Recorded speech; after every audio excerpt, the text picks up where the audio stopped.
can stop streaming your screen. Okay. Okay, funnily enough, it says it's going to Twitch. Can you confirm if we're live on YouTube? What?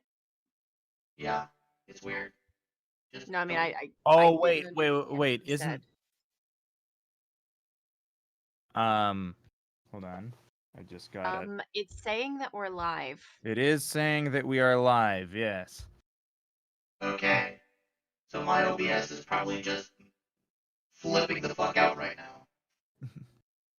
All right. Yes, I do indeed see it on the channel.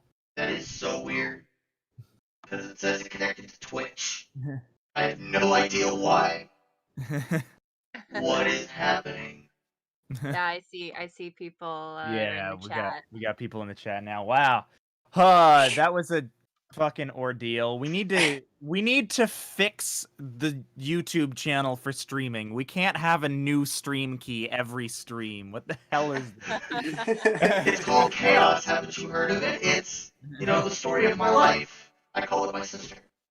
Oh god.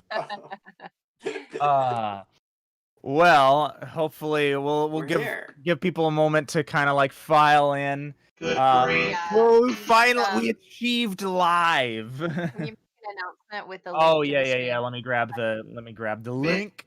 Yeah, all of you people who had notifications turned on, thank you, people. Woo! Right.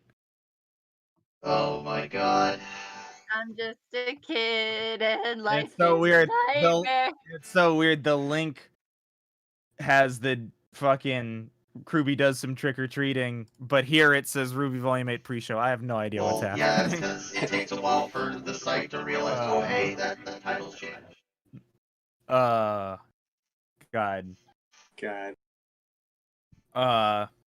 Well, I hope y'all are enjoying Ian's dulcet tones here. My dulcet tones, good fucking grief. When have my tones ever been dulcet? Well, they're dulcet because you got the voice modulator on, of course. Of course. Ah, yes, I may or may not have forgotten that was still on.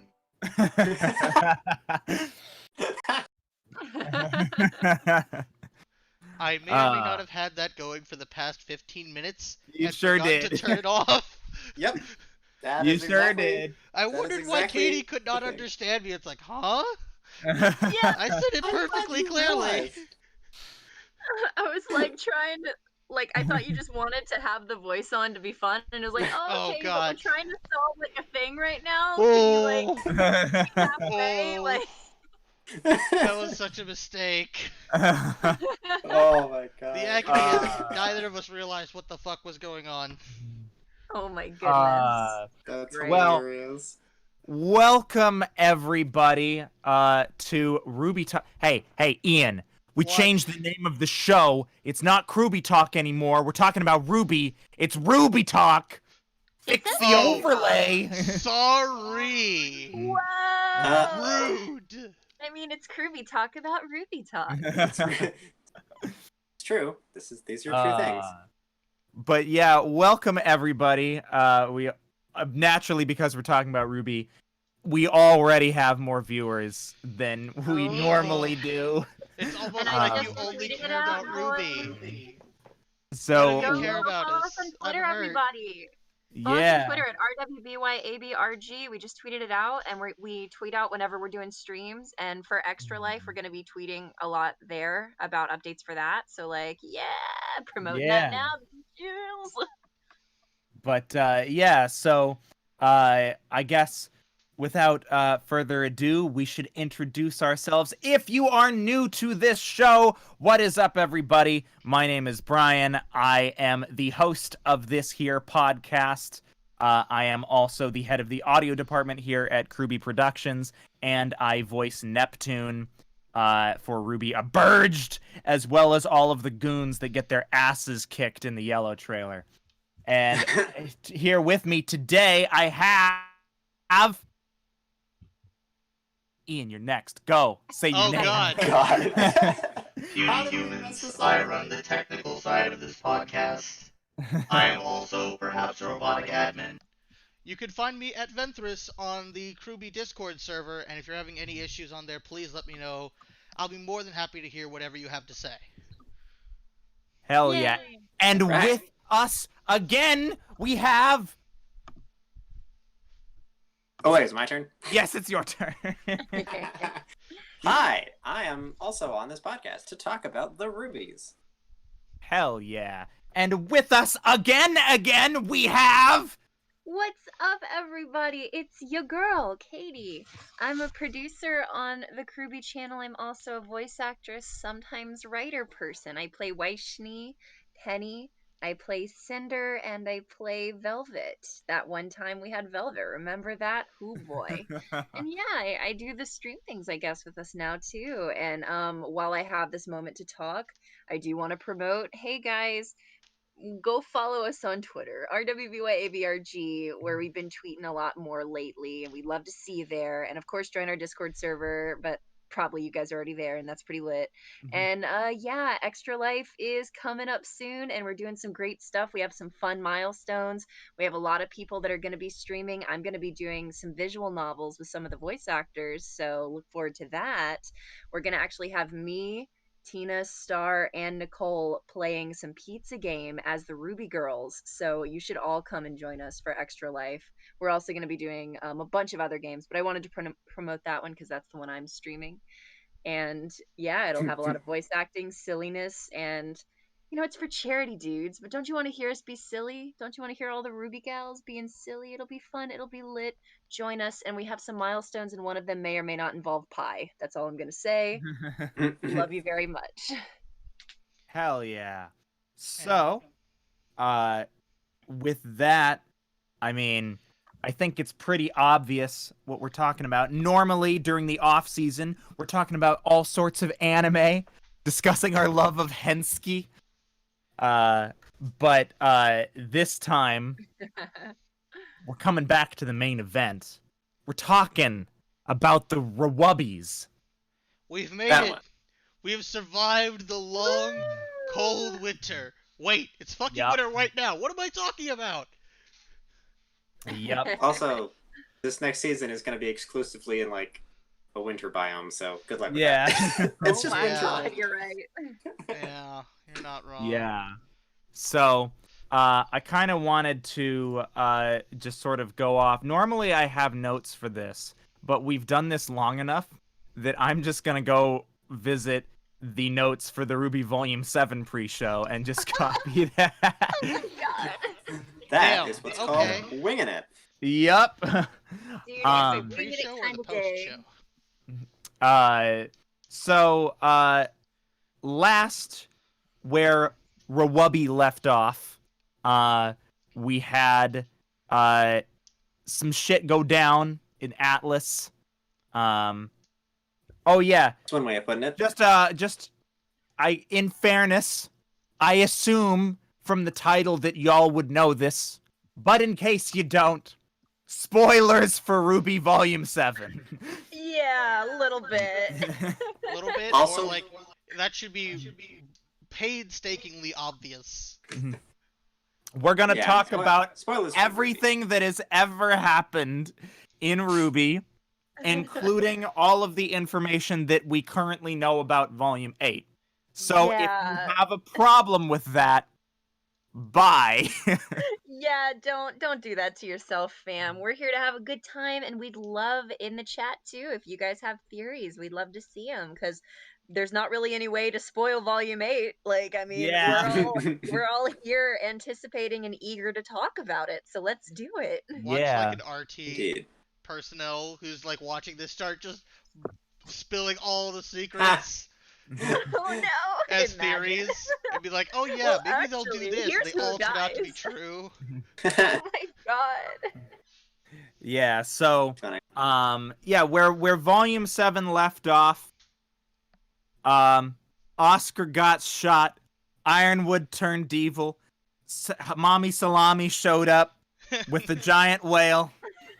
God Giant damn it. sky whale. Yeah, giant sky whale. Very I it's an hate important it. distinction. It Good has grief. Oh my wings. god. It's ReZero all over again. Oh my god. Oh That's true. no. It They get is. whisked It's away really to All another they did was world. invert the colors. They all I, return from death. Subaru is gonna come and save the day. Where's that Reb? one swordsman dude who Where's jumped on the whale. All I Gonna care come is that back. Reb is animated in Oh 3D. my god. Yeah, so lots of stuff happened. It wasn't a good time. Oh Somebody yeah, died. Clover died, Yeah, that and was it a was thing. kind of all Crow's fault. I'm sure we'll talk at length about that. Well, that's gonna be a long and yeah. lengthy conversation on my part. God. I look We forward to got that. some good schneeze stuff, and we're gonna Yeah. probably get more. We got Yep. some Weiss's mom. We Yeah, did get Weiss's mom, we finally. did get yes, we did Finally. get At Mama long Schneid. last. So, Me. I guess I just kind of want to open it up to the floor because now it's been a full year. Man. It's been a long time. It's been a full year since RWBY Volume 7 finished up. So I just kind of want to go down the line and discuss kind of our overall thoughts on Volume 7 now that we've had time to sit and think about it. Mhm. Talk about maybe some of the things we liked, some of the things that we didn't like. Were we happy with Volume 7 overall? Were we disappointed?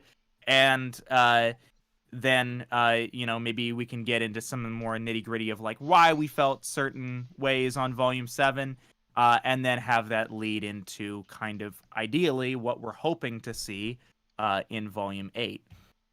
So I think I want to start with Ian. Who's first? Yeah, Ian, what are your thoughts on Volume 7? How did you feel about it? Okay. I will preface this first with my biases because that sounds scientific. I am bloodthirsty, and by bloodthirsty I mean I like action scenes. I like good action scenes, and I like them to, tie in with the story in meaningful ways, not just, oh, this is a comic book crossover where two characters meet and they have to fight each other, because why not? I like the fights having meaning and being well animated and meaningful, and that biases a lot of my opinion. And you know what? Holy fuck, did they deliver? It's for several seasons. I guess Volume 6 was close to amending that issue, but Volume 7 is where I was actually satisfied. It's like, oh, yes, now I can actually start saying I love the show again with full-throated support. I was enjoying Volume 6. I was eagerly anticipating Volume 7 as each episode came out. I very much enjoyed getting into the Schnees because Weiss is my favorite member of this four-woman band. Yeah. And getting into her family and how broken and terrible they all are in their various ways is very much my favorite exploration into the families of our four heroines. So I very much enjoyed that. Especially getting more information on some of our villains, which I'm sure we'll talk about later. But overall, Volume 3 and Volume 7 are pretty closely tied for my favorite seasons, period. And if you don't believe me, I'd really listen to Hero from the Volume 7 soundtrack and then tell me I'm wrong. The music Yeah, always delivers. The kick butt music definitely made a strong comeback in this last season. Yeah. Amen. Yeah. So, Forrest, what are your overall thoughts on Volume 7? Overall thoughts on Volume 7. Well, we all know there was a little bit of a rough patch with the whole transition into Volume 4. Volume 5 was a thing. We're just not going to talk about Volume 5. It's fine. We're just not going to talk about Volume 5. What was Volume 5? I thought they skipped that number. They did. They just went straight from 4 to 6. And you know what? 6 was great. 6 was amazing. It really turned things around from, that number that they totally skipped. Season 7 just kept going. It just jumped off of that, and I think they kept up. They kept up the pace. They kept up the fights were great. The writing was pretty good. I have some qualms. I have a few specific qualms, but overall, it was amazing. I'm super hyped for Volume 8. I don't know. Yeah. Okay. I'm pumped. Sweet. Katie, thoughts on Volume 7? Well, yeah, because I definitely have like some stuff written down that I'd like to talk about in terms of theories for Volume 8, like some stuff I'd like to see at least. But in terms of what I Hmm. liked for Volume 7, there's a few moments that stick out to me that I was pretty happy with. I think what we got with Jacques being hauled off to jail and Weiss's conversation with her mom, I think it was a beautifully done scene. And like, I really loved the development we got for Weiss. Like, I think her, even if it was cheesy, storming in, being like, "You're under arrest," like, I think that was really fun. And like, I loved, Jacques kind of getting his ass hauled to jail. I really liked that. And us getting Very to meet, cathartic. yeah, and us getting to meet her mom, who's been such a coveted character, someone who we wanted to see for, for a long time. And also, the fact that and I'd like to talk more about it later, but Whitley, we got like a tiny scene with him where we got to see a little more about him, even though, he just stormed up some stairs, but like, you Mm-hmm. know, like we're getting to see more Schnee stuff, and that's really cool. And I think, yeah, Weiss's development there was something I was really, really happy with, and I'm excited to keep building on. But I also really loved her relationship with Winter. I think they did that pretty well. That last scene where we saw Winter with related to the Penny stuff when Penny became the maiden. And Winter in that moment, even though we know where Winter's loyalties lie to a degree, she did give them a chance to escape. So we know that she's not completely like despite what maybe some people theorize, Winter isn't completely just turned against them. Like I think, No. there's a lot of potential for Winter to really, see what's going on, and that Winter does still in her heart, want to do the right thing, and she's going to. Whether that means, we lose Winter, or whether that means, she's gonna do what she can to save Weiss. She loves her sister, and she's by Weiss's side. She's on Weiss's side. That's something I believe, and we're gonna see more of that. But I really liked the way that final scene with Winter when they were all getting in the airship went. I think that was a good moment. And with Penny, I really enjoyed what we got to see there, and her becoming the maiden was very interesting. But now the tables have really turned with, the squad. They got away, but the squad did get away, but them having Penny on their side really did help with that. Yeah, and it's gonna be interesting to see what goes on in the heck in the future with that. Sorry, I was looking at the chat. If you could, please don't spam stuff, Yeah. or we might have to report you. We don't want to do that. We want to have a good time. Yeah. But yeah, if you keep spamming stuff, we're gonna have to kick you out. We don't want to do that. Mm-hmm. Everybody, we want to have a good time. But no, yeah, sorry. Yeah. Yeah, no, but yeah, Penny stuff, and then yeah, like I said, Winter stuff. I really liked some of those moments with Winter. And yeah, Ironwood, there was some really good stuff with Ironwood that I enjoyed. Um, specifically, specifically when Ironwood was just like, "Yeah, I'm just gonna yeet Oscar."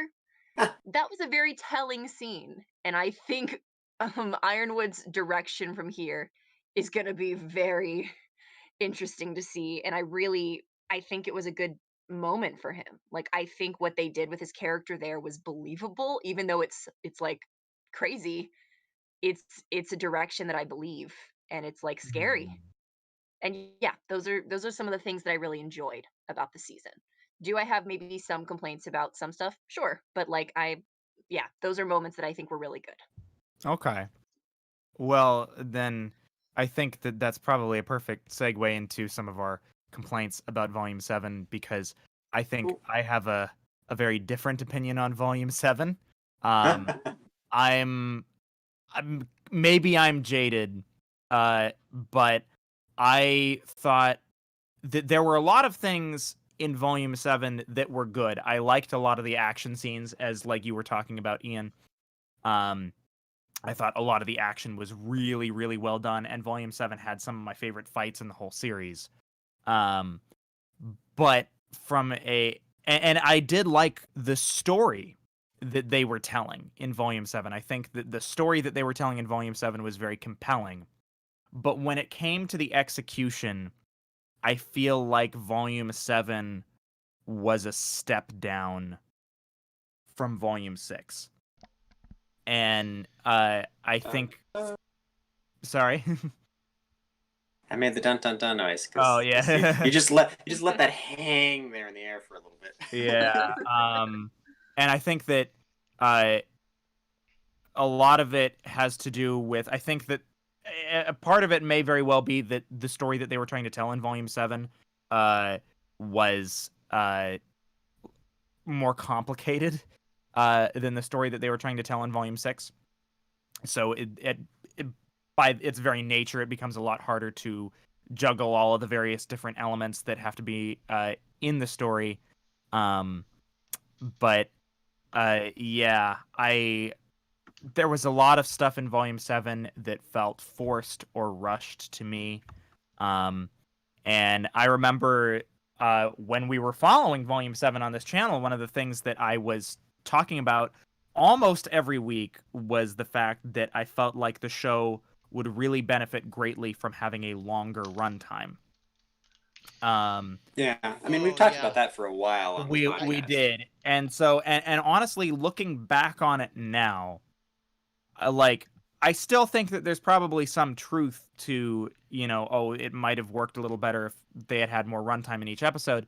But a lot of that, I think, is because when I look back at Volume 7, I see a lot of stuff that was there that didn't really have much bearing on the plot, that didn't really pay anything off in a major way. And perhaps they're setting things up for stuff to come in Volume 8, but I feel like you shouldn't take time away from things that really need to happen in a current season just to set things up for a season to come later down the line.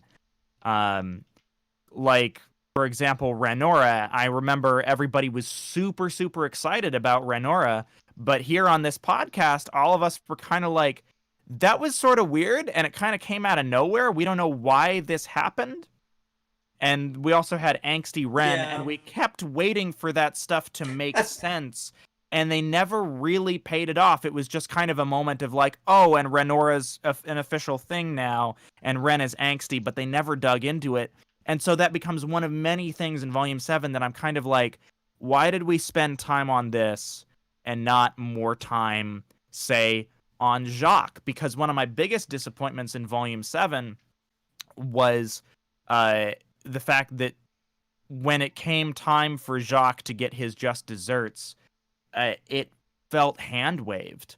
Like, they set Jacques up to be this really, really smart, conniving kind of guy, and we see how he's manipulating Weiss, and he's got a very punchable face, and so they really set him up to be this really smart guy that you just want to see him, like, get what's coming, but you know that it can't come easy because he's smart.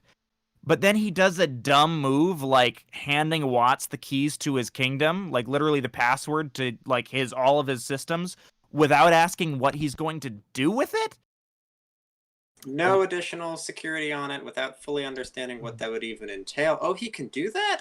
Like, yeah, like that seems like a very dumb move for a very smart man to make. Yeah, it felt like it broke his character. Like, there's no way that somebody this smart would do something that dumb.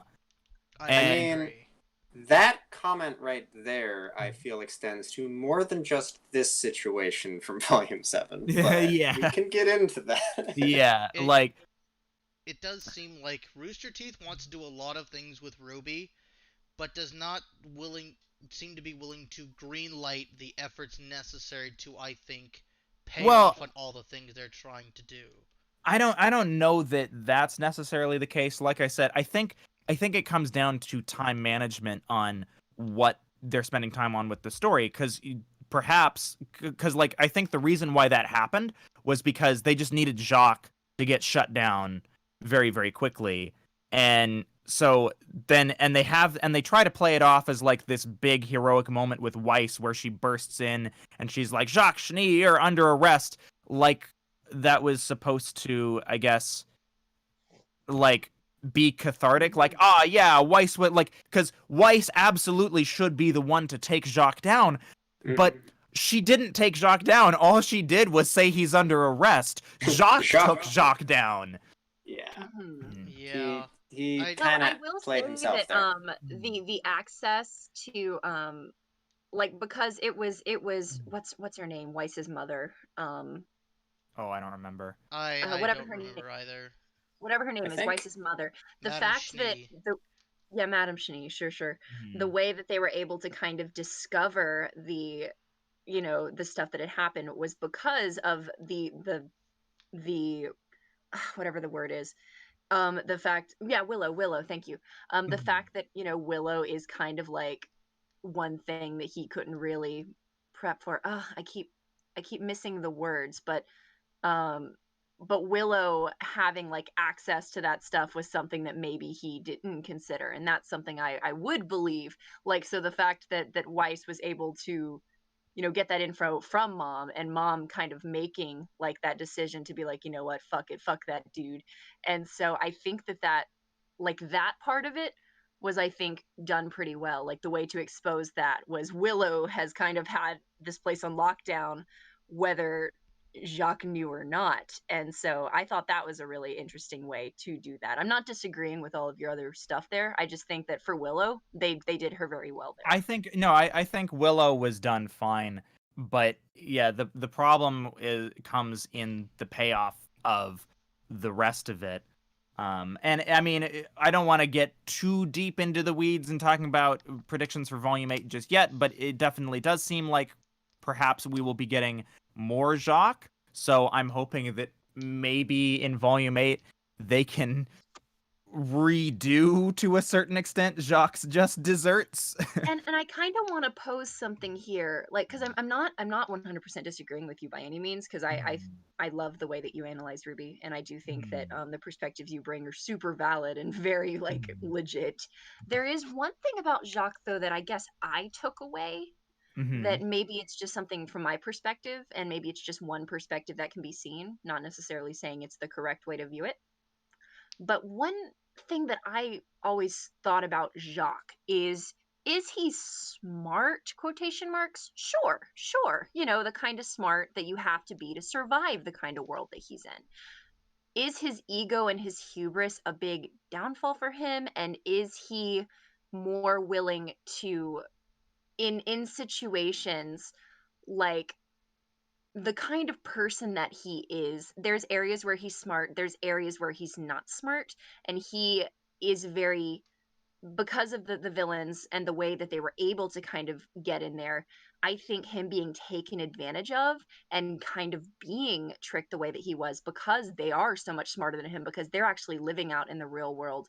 They're not, in this fucking mansion with just all of like living the life he lives versus the life that they live.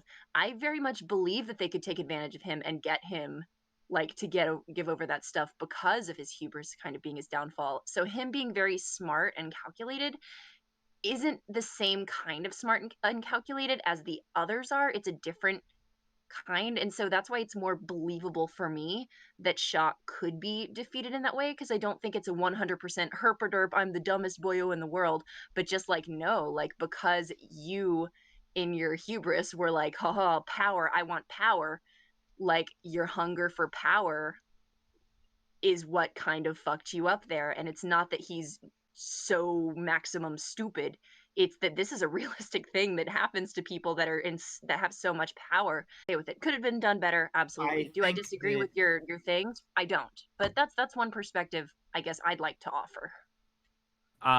well, I'll definitely say that I think that your interpretation of that is exactly what was intended. Mm-hmm. But I don't think that that was anywhere even close to the best execution, I because agree. I uh agree. the truth of the matter is that earlier on they present Jacques as a manipulator. So the Mm-hmm. idea that somebody else would be able to manipulate him in something so easy is kind of like Watts beat him at his own game. And if you try to have another person out manipulate the person that's supposed to be the manipulator that you want to see taken down, it kind of nerfs them. as and it nerfs the satisfaction of seeing them taken down because it wasn't hard to take them down. I mean, to be like, and talk about master manipulators. We got Shock versus Watts here. Watts walked in the door. Shock was like, "Hey, you're supposed to be dead." And Watts is like, "Do you wanna give me the access codes and I'll like do some stuff?" And Shock's like, "Sure, cool." And that's I mean, like, yeah, it wasn't that hard. Like, yeah, it really wasn't literally that hard. Like, there wasn't even really any manipulation there. Like, Jacques was just like, yeah, let's do it. Yeah. Which is like, Let's do the bad. Why? Well, I think what the point you bring up, Katie, is like his hubris sort of blinds him a bit, and I think especially for like towards his wife, like the whole point of her reveal in this was like, you know, she has been sort of out of the picture, right? She just sort of goes, you know, and drinking in the he garden. overlooked his personal relationships because he let all of that fall to the wayside. See, that's Right. what I would have loved to see. Like, I would have loved for it to be like Weiss and Willow working together to like really take him down, and like having him like uncovering like past deeds that he had already done that were bad and shady that he had like well hidden, not like him giving in to Watts, because I definitely think that him underestimating Weiss and Willow would have been believable. But underestimating Watts, a guy that he knew faked his death and literally just walked into his office apropos of nothing, and he's like, "Yes, let me hand you the keys to the kingdom without any insurance policy whatsoever." No, yeah, I agree. Big, yeah, that's yeah. I do agree with you. It's just I think things could be executed better, but I think the bottom line of my point is I don't think Jacques is the epitome of the smartest like character in RWBY for me. And so him being taken down in this way, well, it could have been executed better. There were elements of it that I thought were believable. It didn't seem completely left field for me, even though, you know, agree with you. Yeah, I definitely I think that Willow, I think him underestimating Willow for me was like pretty much the only believable part of that. But I think moving a little bit on from this topic, I think one of the things that really they need better net security in general. Like, this was a problem in Beacon in season 3, and like, guys, password 1 is not a good password. This that is terrible. Wi-Fi security. 101. Yeah. So yeah, I think please have somebody be net savvy. You know, use a VPN. I don't know. Just like give us some tech talk a little bit, just a little. One thing that I've actually learned, just really fun side tangent, from my boyfriend. He does IT, and a lot of the time in like the big movies, it's the people that are, you know, that are in like the most power that have like their passwords sticky noted to their computer, and it's just 1 2 3 4, and you think in your mind, oh, that's unrealistic. No one would do that. My boyfriend rants so much about how much that is true, and how these fuckwads that have the most power and the most responsibility are the worst at network security. They are the worst at hiding their passwords, having complicated passwords, and trusting their IT people when they say stop sticky noting your password. Like, so I just want to say the underside of your desk is not safe. It's real. People, if you think like, oh yeah, even in RWBY, like, you know, the people in power, you think they just make their password 1 2 3? Yes, they goddamn would. Oh my god. They're so stupid. I think I've seen like some statistics on or something like the 3 most common passwords I think are something like 1 2 3 4, God, and sex. Yeah, and like, wow, that tells you a lot about the human wanted psyche. to reiterate that because like a high-tech security place has like, you know, even really like these people that are supposed to be so menacing in charge, that are just these hubris blown power hungry people. You'd think like, oh yeah, they must have the most high-tech security and the best passwords, and then their password is the word password. If you as a viewer are like, that's not realistic, I just want to let you know it's realistic. It happens. It's true, and it's so stupid.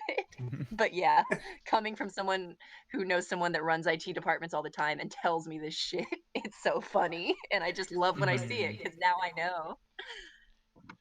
Egomaniacs blinded by hubris, dumbest passwords ever. Got it.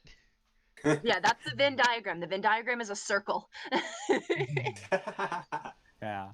But I guess Wow. to sort of wrap up my overall point, because the thing with Jacques was far from the only instance where I felt like a certain plot point was shortchanged on because of time. Mhm. Um, and so my overall point was there were a lot of instances in Volume 7 where we focused on things that really, in the grand scheme of things, in hindsight, seem to have very little relevance to the overall plot. And so when I see stuff like Jacques get shortchanged, but then also we focus on Ren being angsty and Renora becoming a thing, I'm like, okay, cool. I'm sure all the fans wanted to see Renora become a thing, but why did we do Yeah. that instead of not spending more time with Jacques? It's almost like if they Yeah, had I 20-minute think that episodes more often, they would actually Mhm. maybe get more time to fill in all those gaps. yeah, it like sucks because I do agree that I think Renora has been something that's been, trying to be built up for a long time. Absolutely.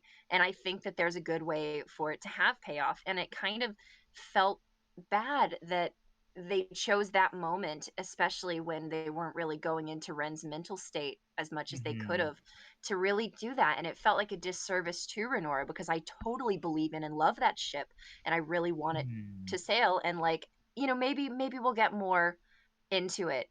And I would hope that we do. And if we don't, that would Mhm. suck. And like, it is what it is. But yeah, I do agree that like that is a ship that I felt like there was a little bit of rushedness there. And I would have loved to Mhm. see them do that a little more justice because it's a great ship. And I think it could have been executed so beautifully because they honestly maybe were at a point where it just took a dramatic confession, but it didn't feel like the moment for it. Heck, maybe if they would have done it like before even the war stuff started, I would have loved that. Like, I don't know. Mhm. Like, is there's a way that it could have been done better? Who's to say if I know which way it is? But yeah, that was kind of made me a little sad. It's still, beautiful and fun, and yeah, I'm glad they're together.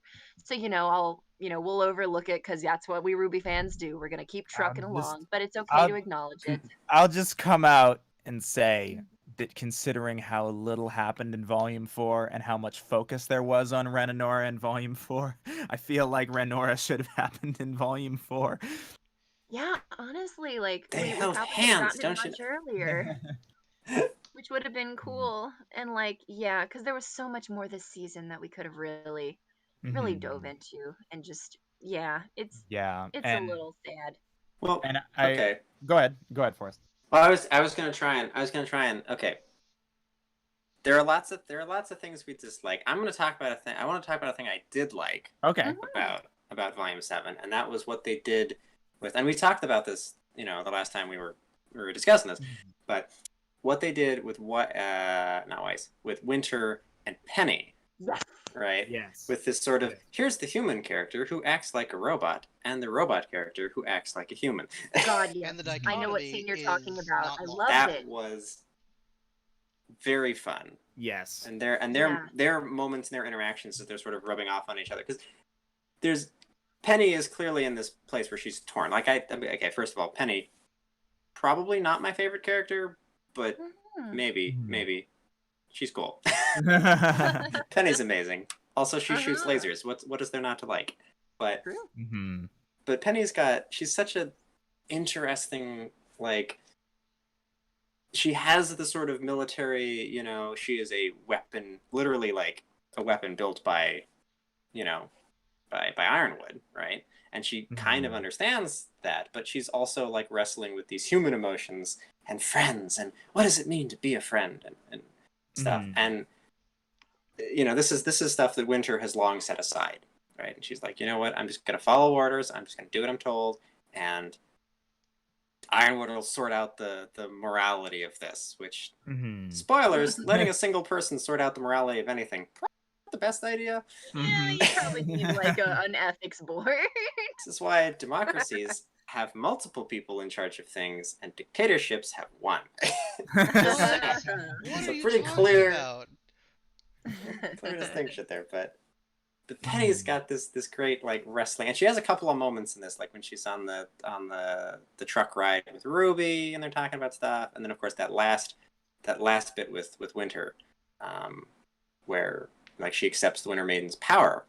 Mm-hmm. Well, how is that gonna see? I'm really curious to see where they go with that, if they're gonna talk about that at all, because Winter has sort of spent the entirety of her adulthood at this point, you know, Ironwood's been, grooming her for this task, right? He's like, you have to inherit the Winter Maiden's power when the time comes. And she was all set to do that, and now somebody else has beat her to the punch. And there's a clear moment where she's like, that was my power, Penny. Why did you do that?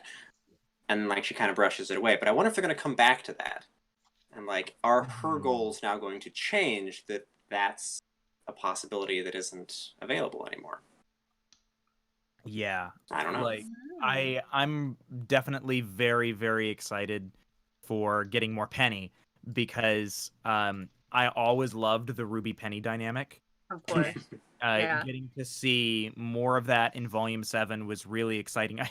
I mean, I feel like I'm definitely biased in this, but I think a lot of my favorite moments in Volume 7 were between Ruby and Penny. Yeah. There's a lot of good stuff in there. They're wonderful. Yeah. Only good things to say. Yeah, and so like I'm definitely very excited that Penny has decided to go with them, because I really want to explore Penny more. Like my one, if I had one complaint about like Penny in this in this last volume, other than the fact that she got framed, which I could write a dissertation on why I didn't like that, but that aside, like if I had one other thing to complain about with Penny, it's that I just want more of her. I want to dig into her more. I really want to more deeply explore this whole thing of her trying to figure out what it means to, like you said, be a friend, be a human, and kind of get out from under Ironwood's thumb. I really hope that gets more properly explored in the coming seasons. And since she's finally made this decision for herself to go with them, I think we're going to get that. And I also think that they're really setting up something interesting with the lore of Penny, because they've explained how she's able to exist because her father uses parts of his aura manifested into her. And so if he dies, she dies. So that is setting up some major interesting stuff that we're gonna learn something about this universe through. I don't know if that means she just dies, because I don't know. she does seem like an individual being. I do think though that if she were to die, it might take what's left of him to reconstitute her. I swear to God, if they bring Penny back just to kill her off again. Oh, they're definitely gonna kill her off. I think Definitely. that this, well, so unless we've there's had another aura transfusion, or like maybe these maiden powers are gonna give her like, her I own can- sense of I don't know. Yeah, like I could see what's his face. Maybe like she dies and then like he gives his life for her or something. Like I third can time. see that. Geppetto, I think his name was, or was Or- that just what we called him on the show? I think that's I think what we that's were what we calling called him. I him. don't think his name's actually. Yeah, I that's think what we he's just called him based Geppetto. on, but yeah, that's what he's based on, but that's not his name. Yeah, I can't remember his Pietro. Pietro. Yeah. Close enough. Geppetto, Pietro. Yeah. Yay! Um. No, I think it's. I don't want to say like super confirmed, but I've had this theory for a while now. We got 4 maiden powers. We got 4 female protagonists on our all-star team. They're all going to wind up with maiden powers at some point. Like that's just a thing that's going to happen, right? Pietro's Like, gonna become the logically. maiden. That just makes sense. RWBY season So here's 20. the problem.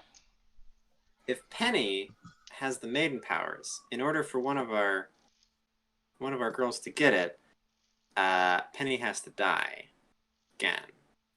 And I don't like that. That makes me upset. I see. I don't. I feel like that's a red herring. I feel like they're like, oh, four main characters, 4 maiden powers. They're all gonna wind up as maidens. Like I feel like I feel like they're not actually gonna go that route. Yeah, I mean, I'm with they Ryan. might not, I kind of think so. They might take kind of a different direction from what's expected there. Yeah, like especially considering that the maidens were like a last minute addition to volume 3.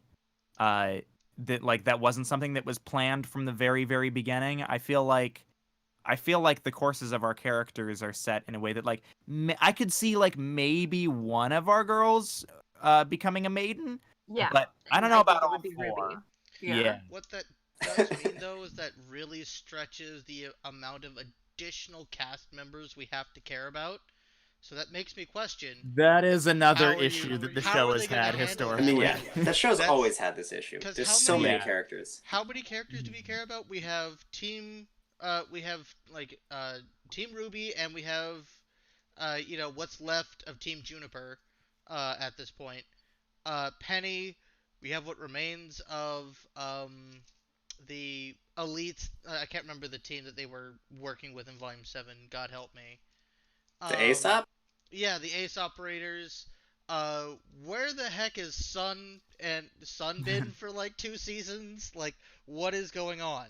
I Chilling in feel Vacuo. Yeah, it's chilling in Vacuo. I'm sure that once this arc is over, we'll go to Vacuo and then we'll get to see him again. Yeah, And then we'll Yeah, have I awkward do have love some triangle things, theories and it'll be about great. some. I mean, if I don't know if we're at theories yet, but I do have some theories for some characters I think we're going to be seeing next season. We'll get to that in a minute. Mhm. I want to take a moment to talk about something that I really liked in Volume 7. Yeah. I want to talk about Team Ruby versus the Aesops. Yes. one of my favorite Oh fights of the yeah. series. I'd have to watch it Yes. again to see So if it's my good. favorite. So I remember we talked about this a little bit on the podcast, like when the episode came out. But I definitely recall saying that one of the reasons why that particular uh, fight stood out to me was it felt like they had taken what they were trying to do with the Haven fight in Volume 5 and actually made it work.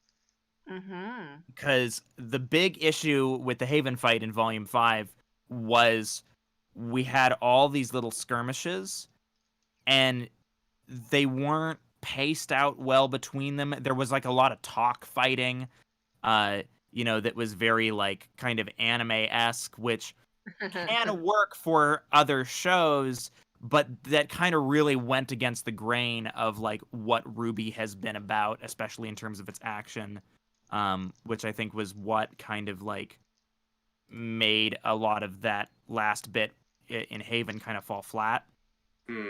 So, like, the fact that they had this super high octane fight between all of these little skirmishes that were happening, and the way that they kind of like flowed the energy from one fight into the next to the next, so it all felt like one cohesive fight, even though we were jumping between all these different skirmishes, and they just managed to keep the energy up the entire time and have a bunch of like badass action choreography and whatnot, was like, yes, this is like it was so cathartic for me personally, because I was like, yes, this is what I wanted out of the Haven fight.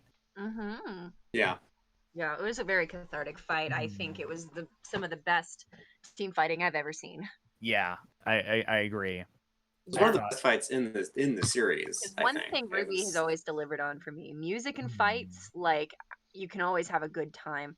Also, I gotta remember, it wasn't this season that we had our Adam takedown, was it? No, No, that that was was last that was 6. season. Yeah, that was 6. Okay, yeah, just a shout out to that moment where Blake and Yang fucking stabbed that boy and threw him off a waterfall.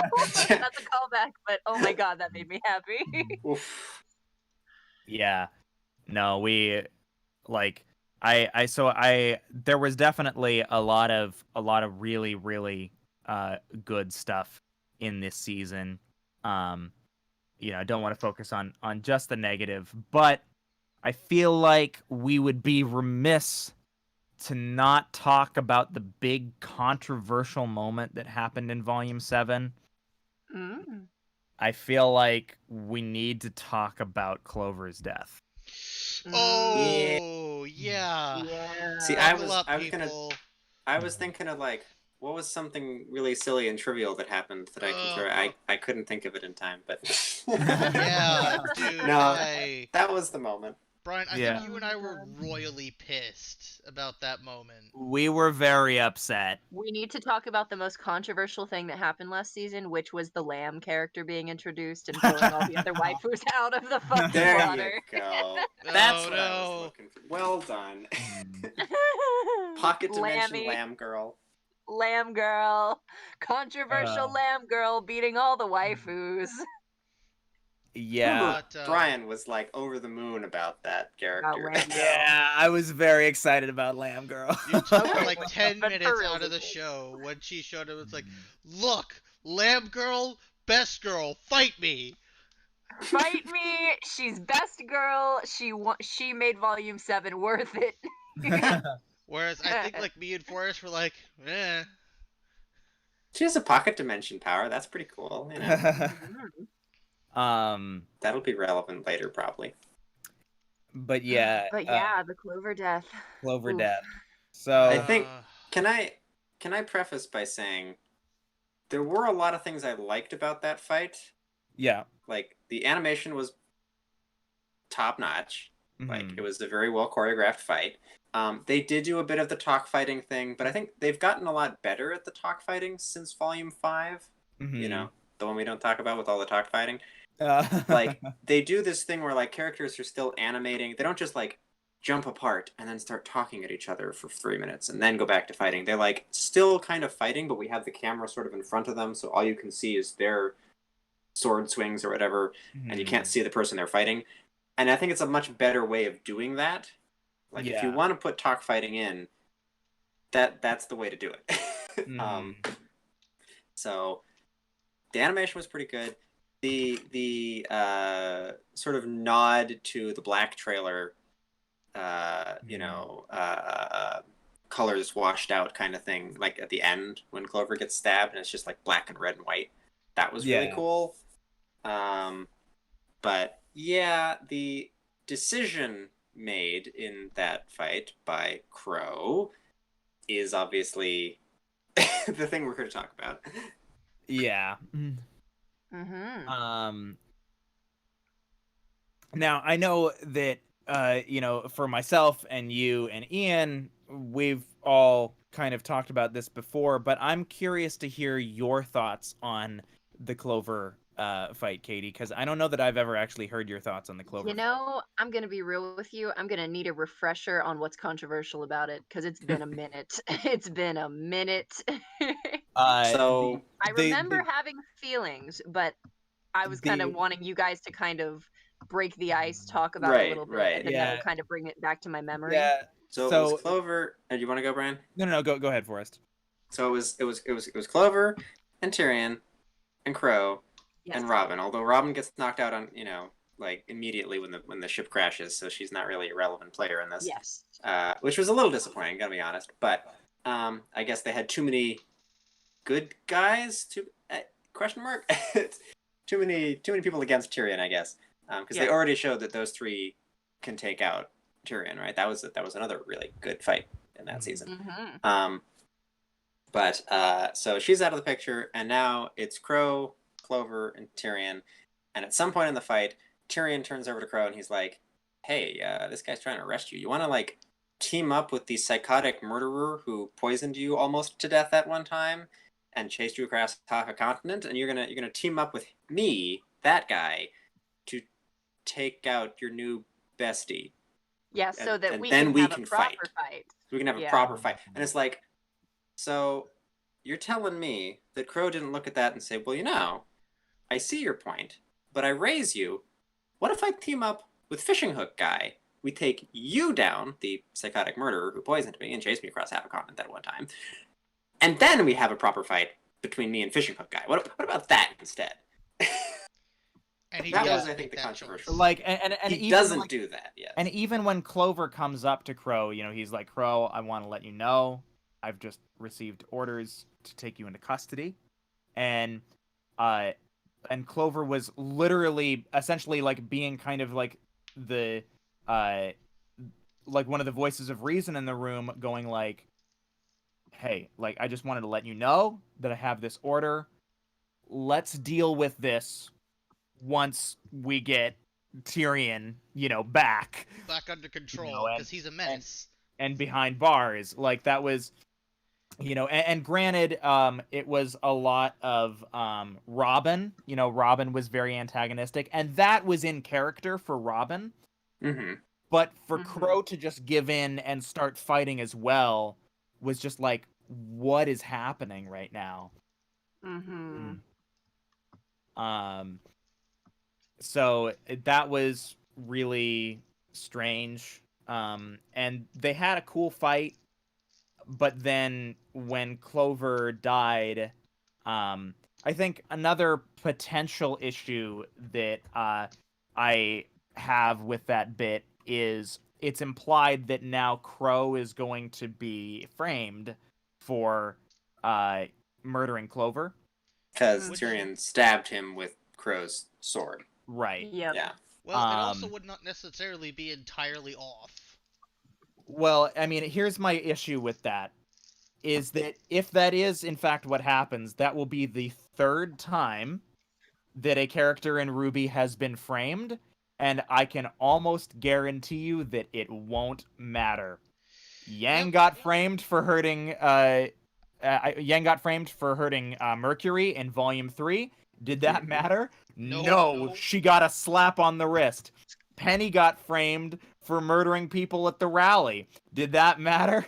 No, No. that got cleared up in like 2 episodes. Hey, Yeah, she and murdered some honestly, elephants real good. if this does turn into a situation where he's framed, Robin can literally do the truth test on him and be like, "Hey, nah, that ain't what happened." But Crow will have Exactly. the guilty Truth. conscience. So yeah, do I think that it like so the controversy is really based in, was it in character for Crow to even fight in the first place on Tyrion's side? Is that what Pretty the much, yeah. controversy is?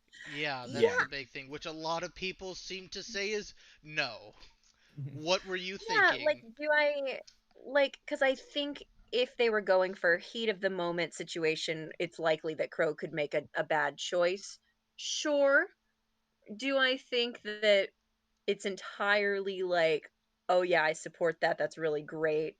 Meh, like, I don't think it's the worst decision to ever happen, and it's interesting, but yeah, I don't know. I'm leaning towards not really a fan of it, but like, it's not enough to put me in arms, I guess. Like, it's not so out of Hmm. character for him to, at least at first, with Robin being like kind of the instigator on the arrest thing, and for Crow to kind of back her up a little bit with the change of heart that he'd had. I could sort of believe it, but with the way that it escalated and Crow to kind of lose his cool that much, like, yeah, I'm not as much of a fan of it. And like, I hope that, moving forward, that they don't try to make this framing thing this big ordeal, and that they'll obviously have Robin right there and it'll be fine because she can do the truth attest. So yeah, I It's guess very handy. yeah, I'm not Hmm. super up in arms about it. I think it's definitely one of the parts of the season that I think they could have done a lot differently, or maybe just slightly differently, that would have made a much better result. So yeah, that's my opinion. Yeah. Now, Well, I think oh, go ahead. like much doing it differently. I feel like because I remember at the time we were like trying to figure out, okay, so how could they have done it differently? Could he have teamed up with Clover? And like, but how would that work? Because the part where Clover dies is, I think, it was set up in a way that it should have hit much harder than for me it actually did, because I was still like Hmm. spitting mad about, but that's dumb. But why did he do that? I don't agree with that decision. But then it's like, oh shoot, he's dead. Oh man. But like, Hmm. if it had, so I don't know, would it have made a lot more sense for Crow to sort of be flip flopping back and forth, sometimes helping Tyrion, sometimes helping Clover? Have a more dynamic, probably more confusing fight. I don't know. I think they could have done something where like maybe Crow and Clover did team up. They're gonna take down Tyrion. They think they've maybe gotten him, and then Crow's bad luck overpowers Clover's good luck, and Tyrion gets like a last minute hit in and kills him or something.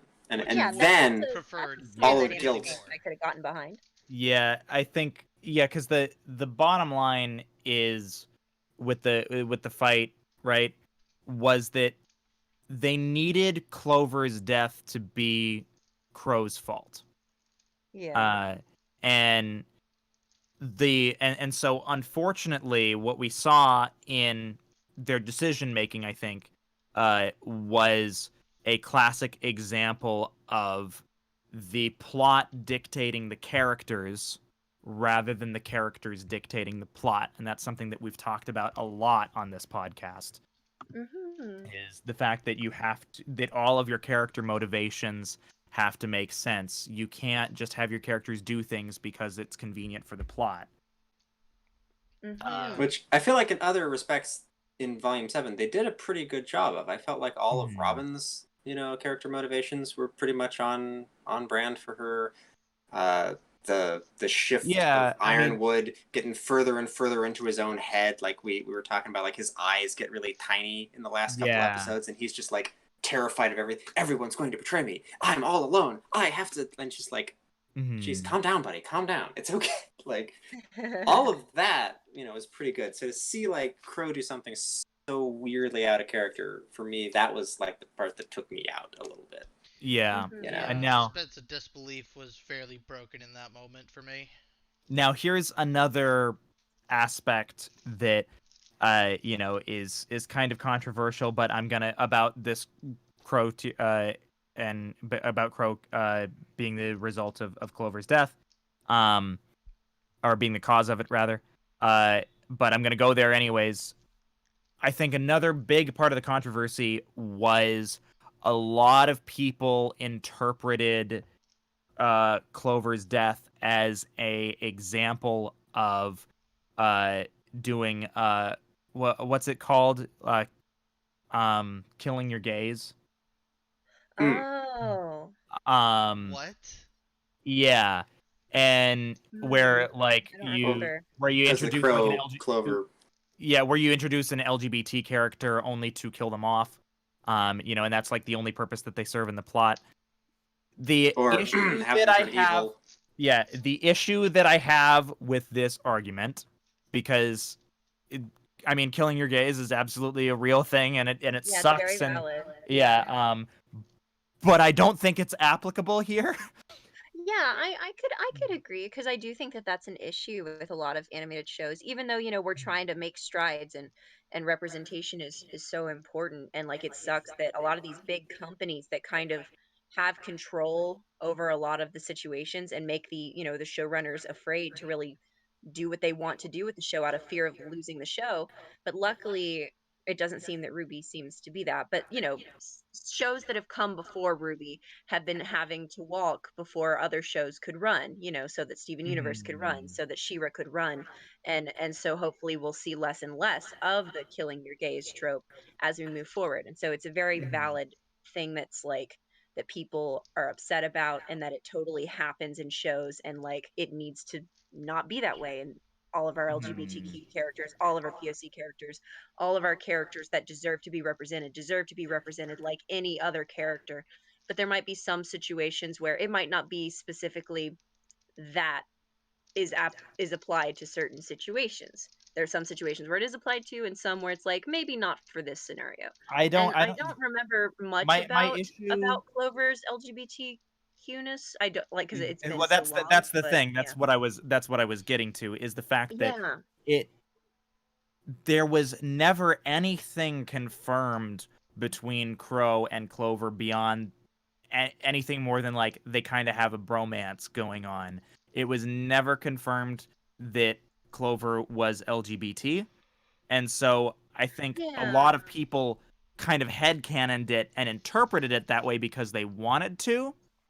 And yeah. And I so don't even know if when this was like high key trending, like in the Ruby oh, community. this Was it it that was. big? Yeah. Okay. Yeah, I That saw he this was gay. all over the comment sections and stuff. Gotcha. Um I mean, and they did lean on the Crow Clover bromance pretty hard, they but did.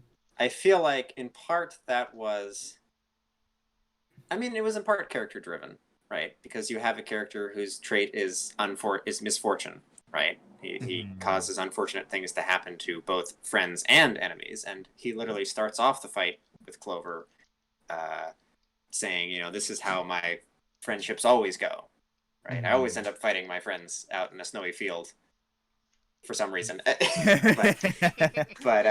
it's really weird. It's always snowy. I don't know why. Yeah. But so it goes. I think it ties very closely into his character, especially back when we were speculating that maybe he had something to do with Summer's death. I think his commentary in this season started pushing us away from maybe. At least I was, you know, a big fan of that theory that, like, you know, he and or not.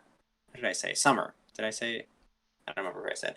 Yeah, but we I don't thought he really had have some to harp role on in some role in that. I don't know that he did anymore, but Yeah. you know, Yeah, I think it's I it's also good want to like acknowledge, but yeah, I don't think we have to like harp on this bit. Well, too long. I want to say for just in the chat. Yes, technically Bumblebee has been confirmed. But yeah, and I support the fuck out of they Bumblebee. definitely have leaned very, very hard on it in the last season. yes. Which I mean, I think that was another thing that we were complaining about their execution on, because that was like, I remember our main complaint was, I buy the outcome, but I don't see how we got here.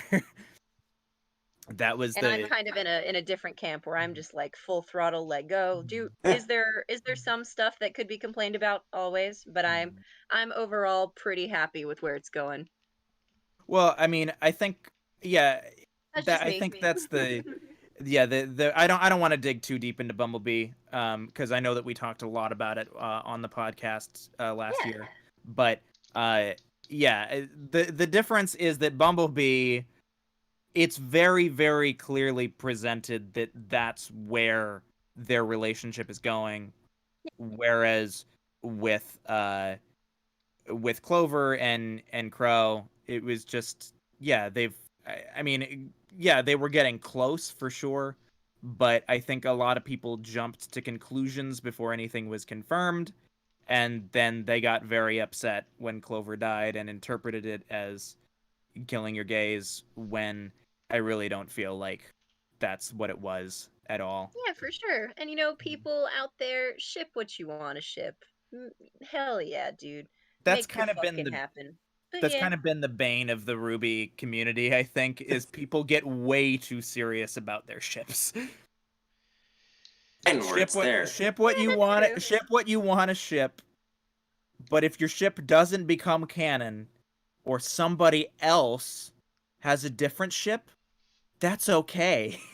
There's Yeah, always just DeviantArt. respect I'm sorry. everyone and respect their Yeah. ships, and also, like, love everybody. And Bumblebee is canon. Suck my dick. Yeah, I seem to be. I feel like sometimes in the conversation with other RWBY fans that I may be the only person holding a torch for Black Sun. Oh, I poor Black And wonder you Sun. know, why. that's fine. And that's fine. You're allowed to ship what you want, and it's valid for you, as long as you're not an asshole to other people's ships. There you go. See, I can Exactly. like Bumblebee and still think that Black Sun was the thing. I can be both of those things. Yeah, That's because who fine. knows? Maybe Blake is bi. Yeah, In fact, I think it's heavily implied that Blake is bi. That would I be don't- awesome. I'm that's fairly very sure likely, that's actually. confirmed at this point. I mean, yeah. I think it's Maybe. highly unlikely that it will ever become canon. But boy, do I love the idea of nuts and dolts. I love nuts and dolts. Oh, it's so good.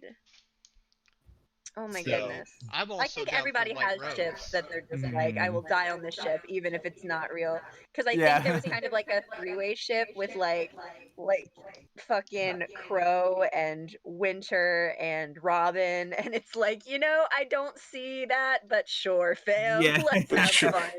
just the bird squad. The bird The squad. bird squad, why not? It's Yeah. a beautiful world. Why not? Why not? Like, Yeah. Oh man. So, I think, but anyways, so yeah, I think overall, my feelings on Volume 7 are, there were a lot of things in execution, particularly as it pertained to characters, that I was really disappointed by, but there was a lot of things plot-wise where I was like, yeah, I'm here for this. I'm excited for this. So I think for me, Volume 7 was kind of a mixed bag.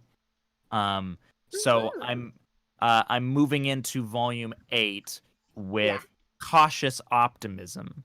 Same. And so I think that that is a great segue into talking about Volume Theory? 8. I only Predictions. have like very bare bones ones of things that All I right, want let's to hear them, see. Katie. Oh, okay. Well, so here's one of my kind of slackjaw, like, I don't have much evidence to support it, but I think it would be really cool and interesting, and I could see it happening. So Emerald, okay? Mhm. We Mhm. haven't gotten Emerald in a while, and I I know think with what I'm sad. I know, and with what they're doing with Cinder and Neo, like, and I think with some of the trajectory I'm potentially seeing for their characters and about, you know, especially when we found out a lot of their motivations, like with Tyrion and like some and Mercury, I think it's like, well, when the new world happens, like we're gonna be on top and all this stuff. And Emerald's just in it for Cinder. And Emerald's kind of reluctant even with kind of the Salem stuff. I think that's kind of been shown.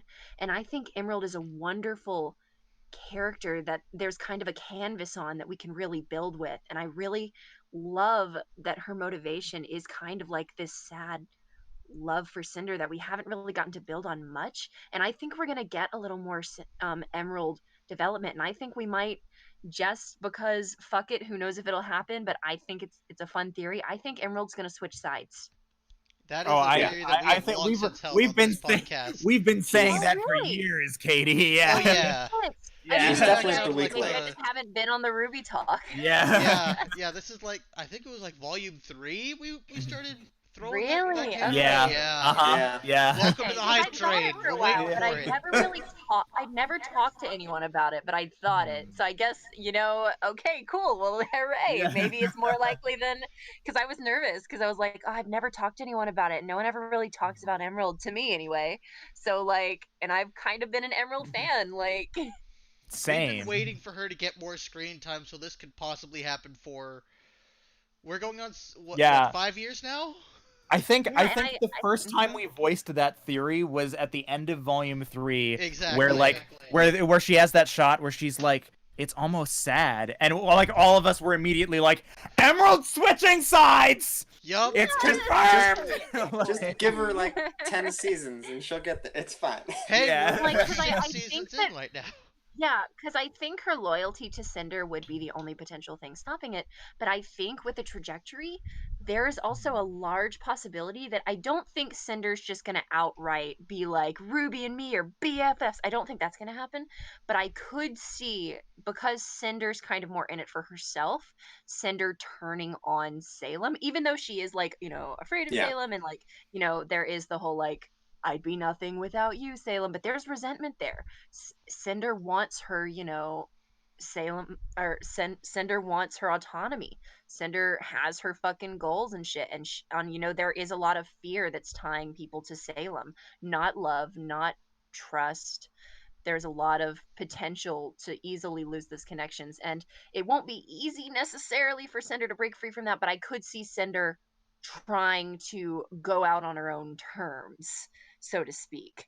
And so that could potentially lead to some shifting in loyalties and thus maybe some transforming from Emerald as well.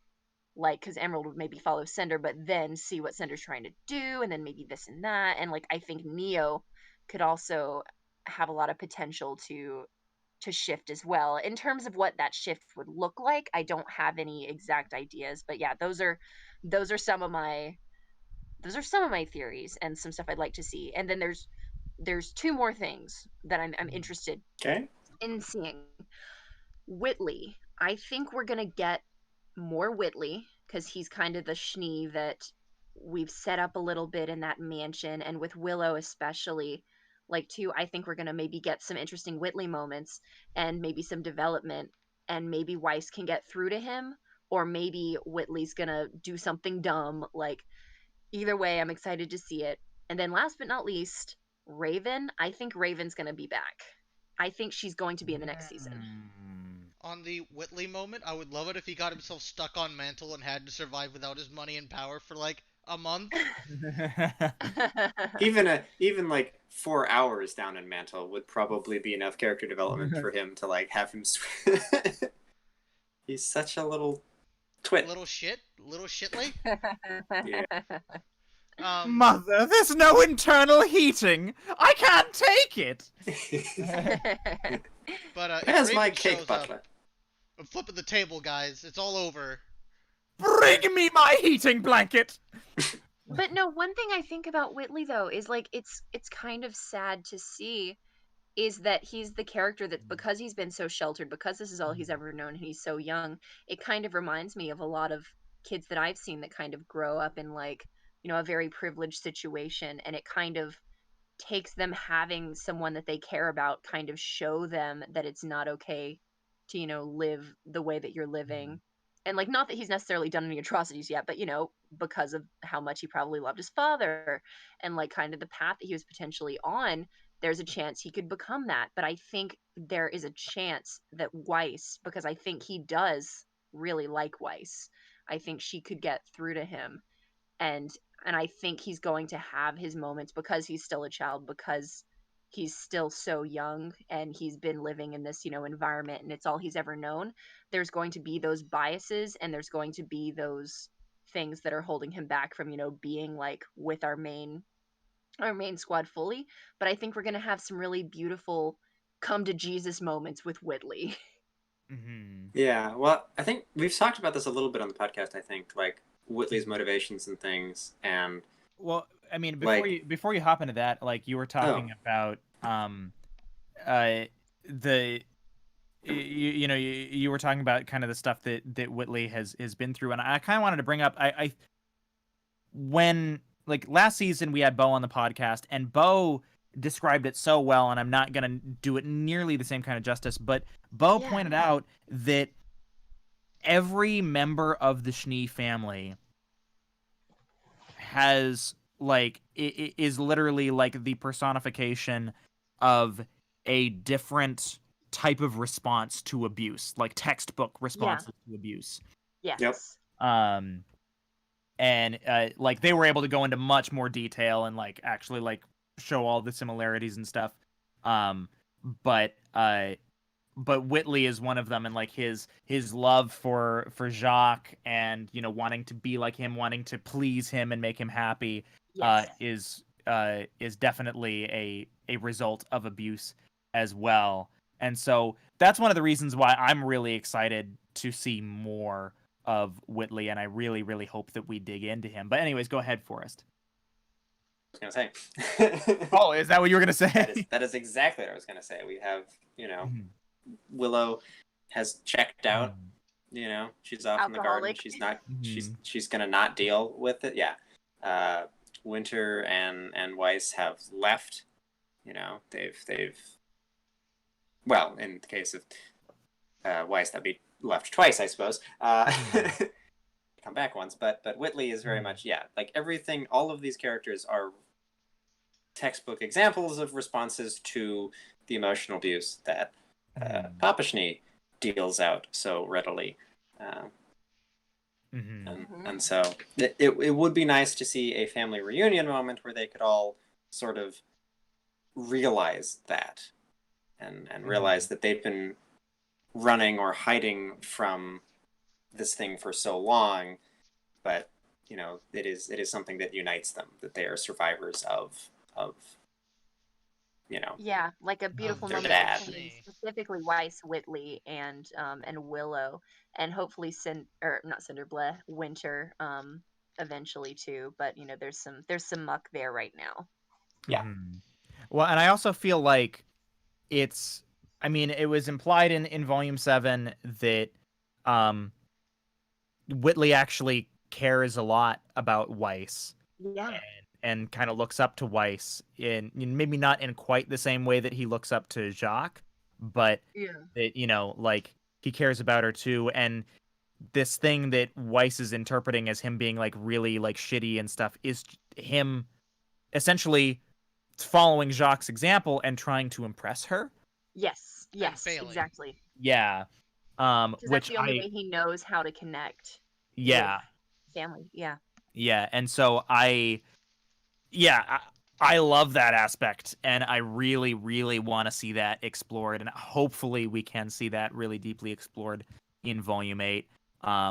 Speaking, because we're gonna have more time to deal with stuff. I thankfully, because Volume 8 is getting 14 episodes. Mm. Okay, 14 Um, episodes instead of what, 12?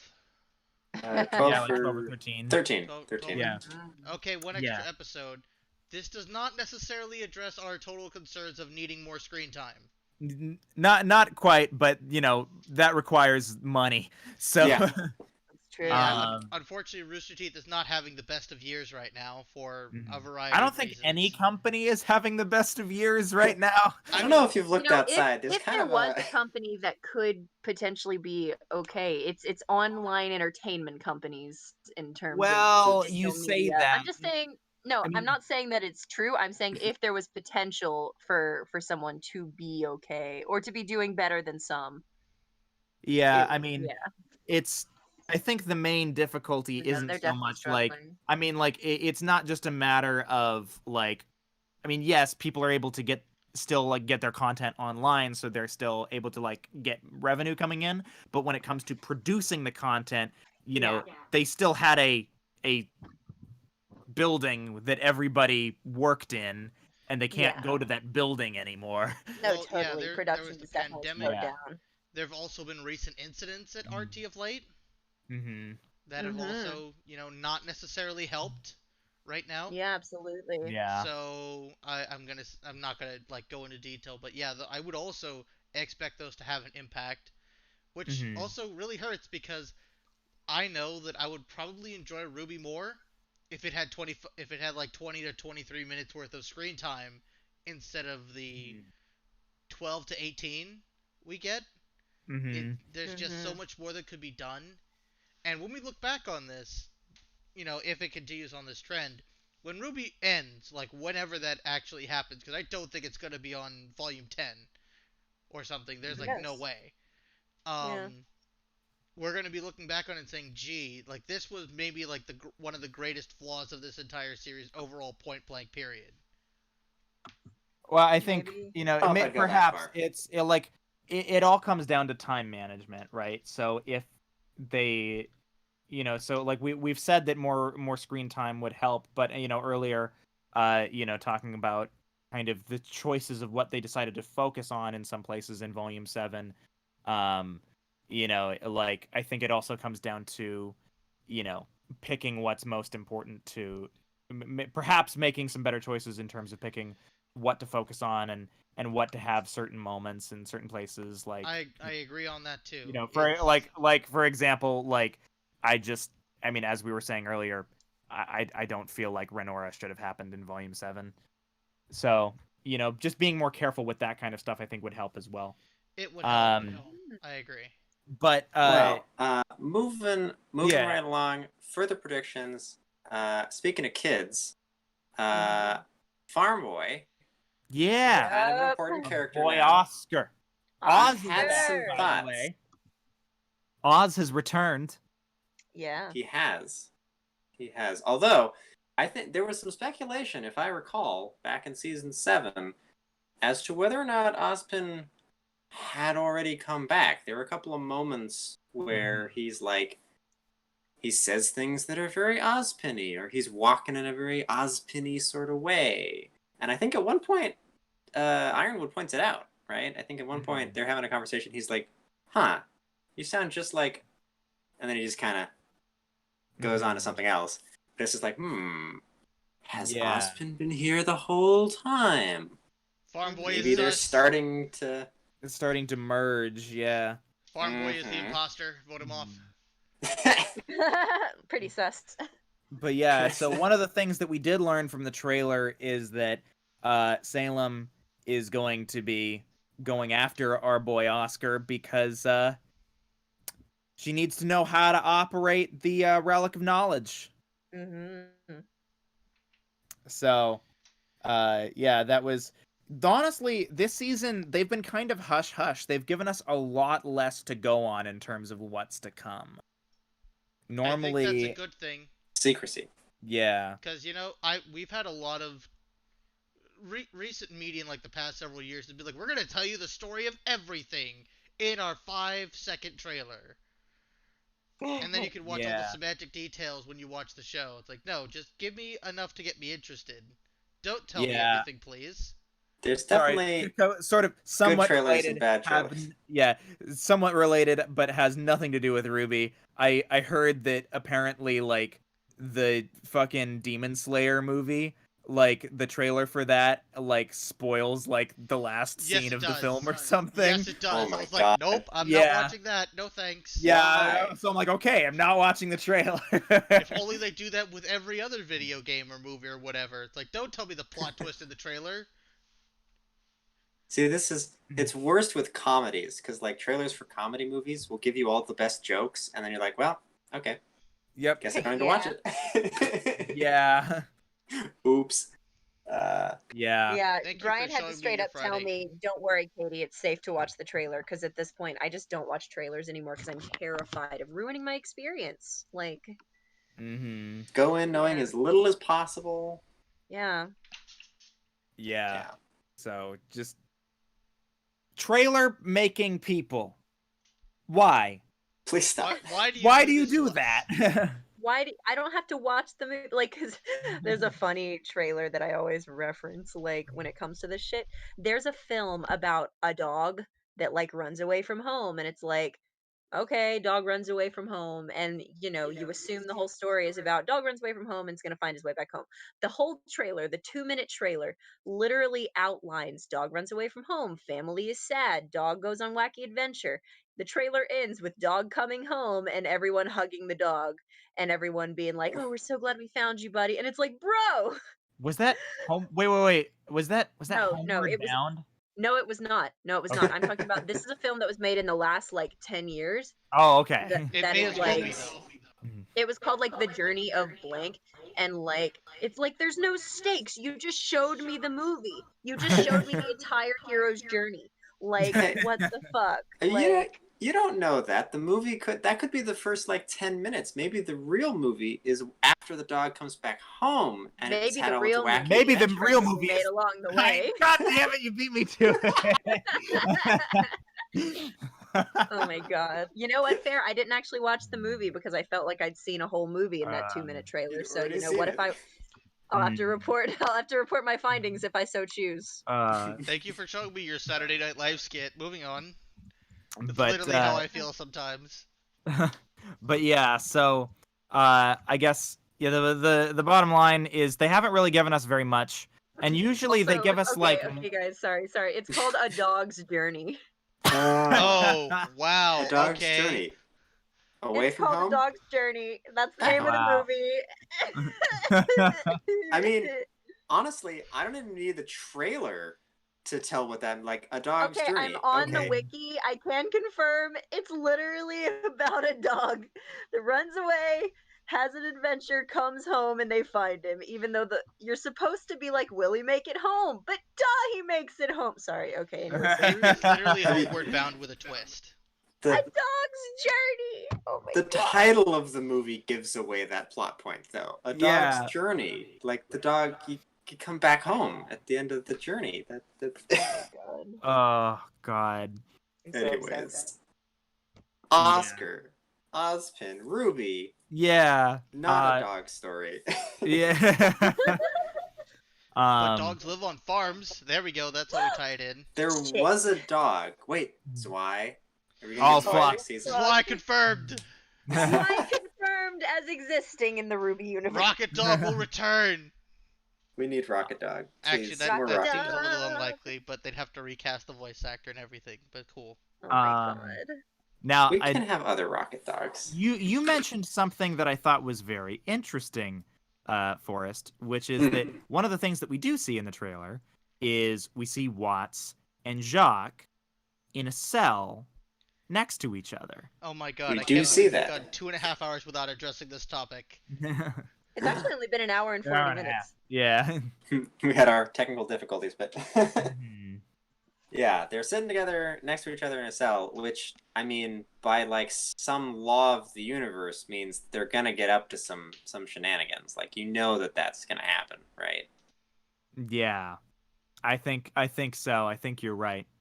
Mhm. In terms of things that I would like to see in Volume 8, I want more Penny.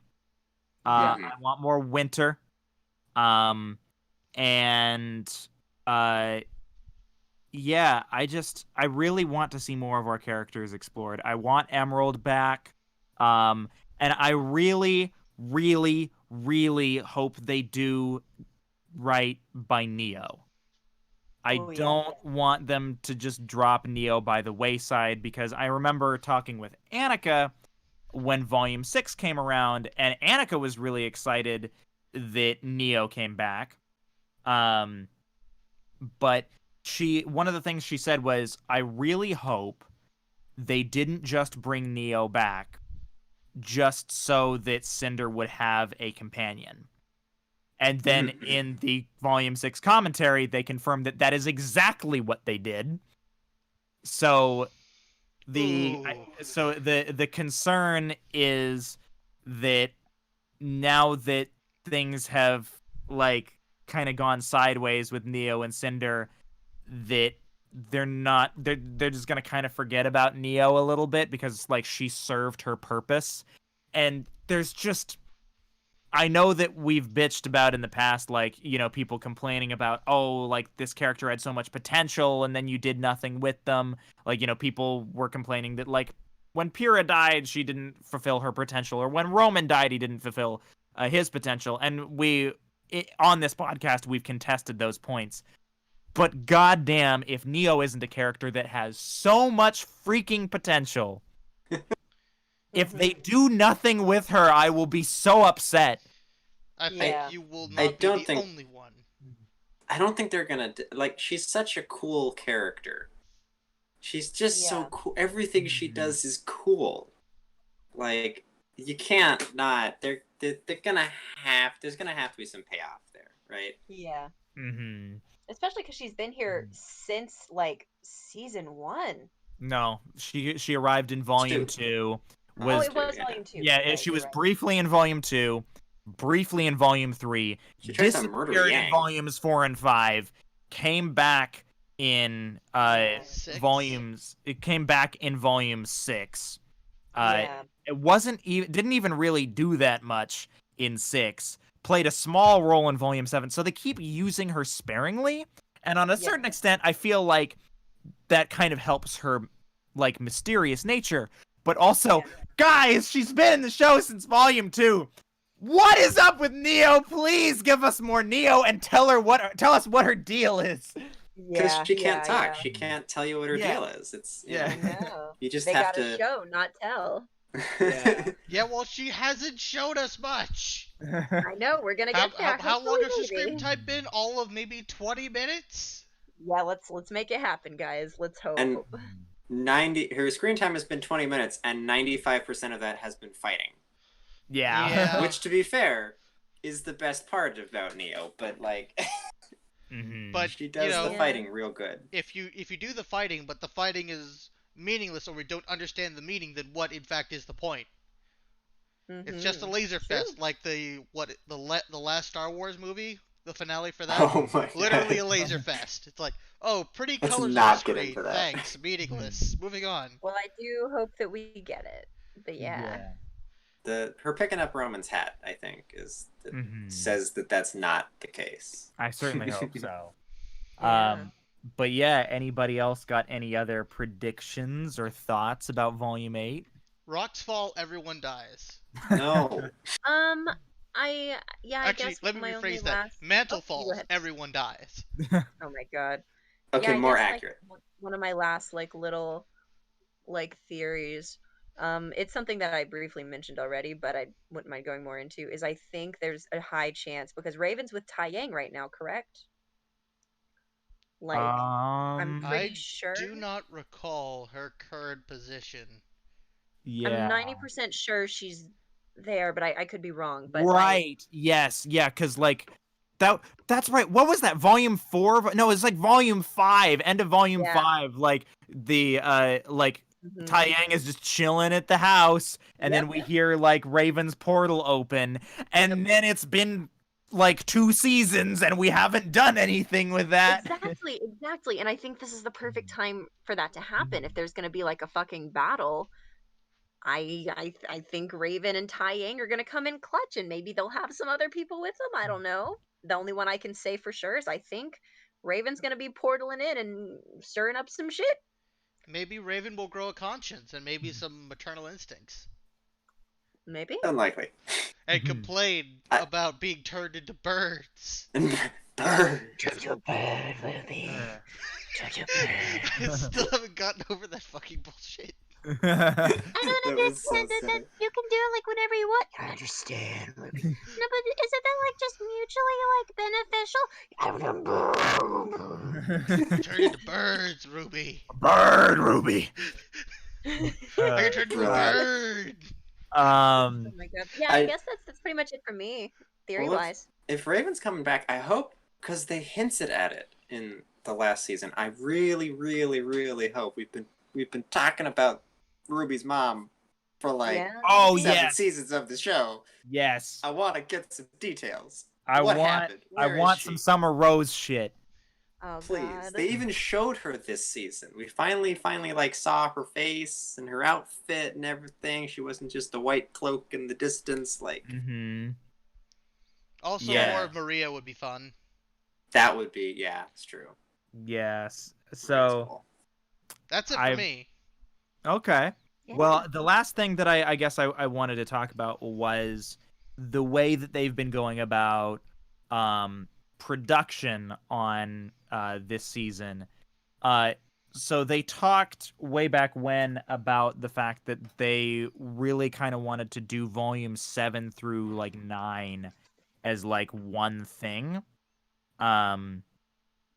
And so they've been kind of writing it consecutively. So even before the show is starting, they've already, I believe, or started pre-production on Volume 9.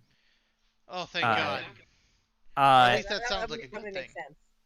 So, I mean, I think, yeah, I kind of wanted to get your thoughts on that because I feel like, to a certain extent, that sounds like a good thing because, then, you know, that's a more efficient schedule for the production team, and it means that people can go home and get sleep, and if they're that far ahead, right, which is great, and because people need rest, and you treating employees like humans and whatnot. But I think the other thing that does concern me is I feel like one of the things that has helped RWBY to grow and get better over the course of the show is the fan feedback. Like finishing a season and then having fans, you know, like hearing what the fans have said in terms of like, oh, I liked this, I didn't like that. And because I definitely feel like there have been a lot of seasons where, you know, they made some mistake here and then and the fans complained about it, and then the next season that wasn't a problem anymore. So I think the one thing that does maybe concern me is that if they're working so far ahead, any mistakes that they make in, say, like Volume 8, well, they're not going to have time to go back and address those issues to try to, like, fix those problems in Volume 9. It'd be fixed in probably Volume 10 at the earliest. Depends. It depends on how far into production they're getting. Like, if they're talking about doing pre-production for 9 now, whilst they're in production for Season 8, if what that means is that, like, on a story level, on a writing level, like, if as long as none of the animating and the sound stuff is being done, I think that a lot of the writing stuff is more flexible in that sense. And I think it sounds like a good thing to be trying to tie your seasons together a bit more carefully. I think there's a pretty big warning to be seen in say the Avatar series, right? Where the original Avatar series was like monstrously good. And then the sequel series was good, but disconnected, right? Mm-hmm. Like each of the seasons sort of, and that had, I think, a lot to do with how funding worked for that. But like the lesson there is tying your story together, making sure that everything flows into other elements of your story is very, very important, right? And so if doing pre-production on subsequent seasons is a way to help Rooster Teeth do that, I don't think that that's a bad thing. Yeah, I definitely agree that I feel like, especially because they were talking about how connected 7 through 9 is, I definitely think that it's a good idea to write it in that cohesive way and just kind of flow from one thing to the next to the next. But yeah, I guess I would feel more comfortable with it if I had absolute faith that, you know, all the seasons were going to be amazing. But, you know, it's, I mean, with this show, pretty much without fail, we've always found some relatively major things to complain about, I think. So, I think that, what I do hope is that their vision is strong enough and their drive is strong enough that, you know, perhaps plowing through Volume 8. Who knows? Maybe Volume 8 will be the greatest season of RWBY ever. I certainly hope so. I'm looking forward to a great season. But yeah, I just it does make me pause and go like, oh man, but like, you know, if you fuck something up in Volume 8 that the fans are gonna really hate, and then you don't have the time to go back and avoid that same issue in Volume 9, that could be not so great. Yeah, I guess honestly, my opinion is we'll have to see. Like, Yeah. yeah, that's honestly where I'm at when it comes to the production stuff. Like, I'm looking forward to it. I'm eager, but it's not something that I'm really speculating at this point, I guess. Yeah, and it's very hard to speculate on because, you know, like you said, we don't know exactly where they say that they're in pre-production. So, you know, pre-production has a lot of stuff in it. You know, and we don't know how long pre-production is going to last. So, you know, for all I know, it could even be a non-issue. We just don't have enough information, but it is a thought that I had. Yeah. Yeah. So, Well, Did we want to maybe take like some questions, or what are you feeling, Brian? I mean, I don't know. We don't know anything about RWBY. What questions would we take? Or, you know, like questions about like, oh, what do you think about this, or what's your prediction about that? I don't know. Just suggesting. Sure, chat. If you have some questions for us, Yes, all 50 shoot of them you. our way. No, chat's gonna go crazy right now. Totes. And also, I just want to say, like, at one point we had 70 people Yeah. viewing, and that was really cool. Yeah, it's Yep. been wonderful. Welcome see you to guys come out. on season. On Yeah. season boyos. Yeah. Yeah, on season where everybody is paying attention to this podcast on a week-to-week basis. Yeah. Yeah, dude. I'm excited to get like really into the grid of it. Will Ironwood die in Volume 8? No, he'll die in Volume 9. No, I'm gonna kill him right now. There, he's dead. I've made it. I've made it so. Oh God, yeah. I don't know. Maybe we won't get questions. It was just a thought because I'm really excited to talk more about RWBY, and I think this stream was honestly what I needed to kind of get me back really into that mindset. Because we watched some recap stuff, and like I've seen the trailer, but like there's nothing like, you know, really talking about it and theorizing. Because one thing I love when it comes to participating in fandoms is theorizing and seeing communities come together and try to like solve mysteries or just get excited about characters and like. Yeah, I'm really pumped for the new episode now, and I hope you all are too. And make sure that you go and watch it when it comes out. If you're a first member, maybe become one. And yeah, like we really want to show our fucking support for Rooster Teeth and all that they're doing for us. And Yeah, oh, man. they do set they for as much as like we are a critique podcast, so we do talk a lot about like the things in the show that we don't like. But I feel like it's very important to underscore this fact that the reason that we critique the show so hard is because we're big fans of the show. Big time. Yeah. Actually, we have some questions coming in right now. We do have some questions coming in. So let's start with the question from Celeste Crimson, Who do you guys predict is going to die in Volume 8, if any?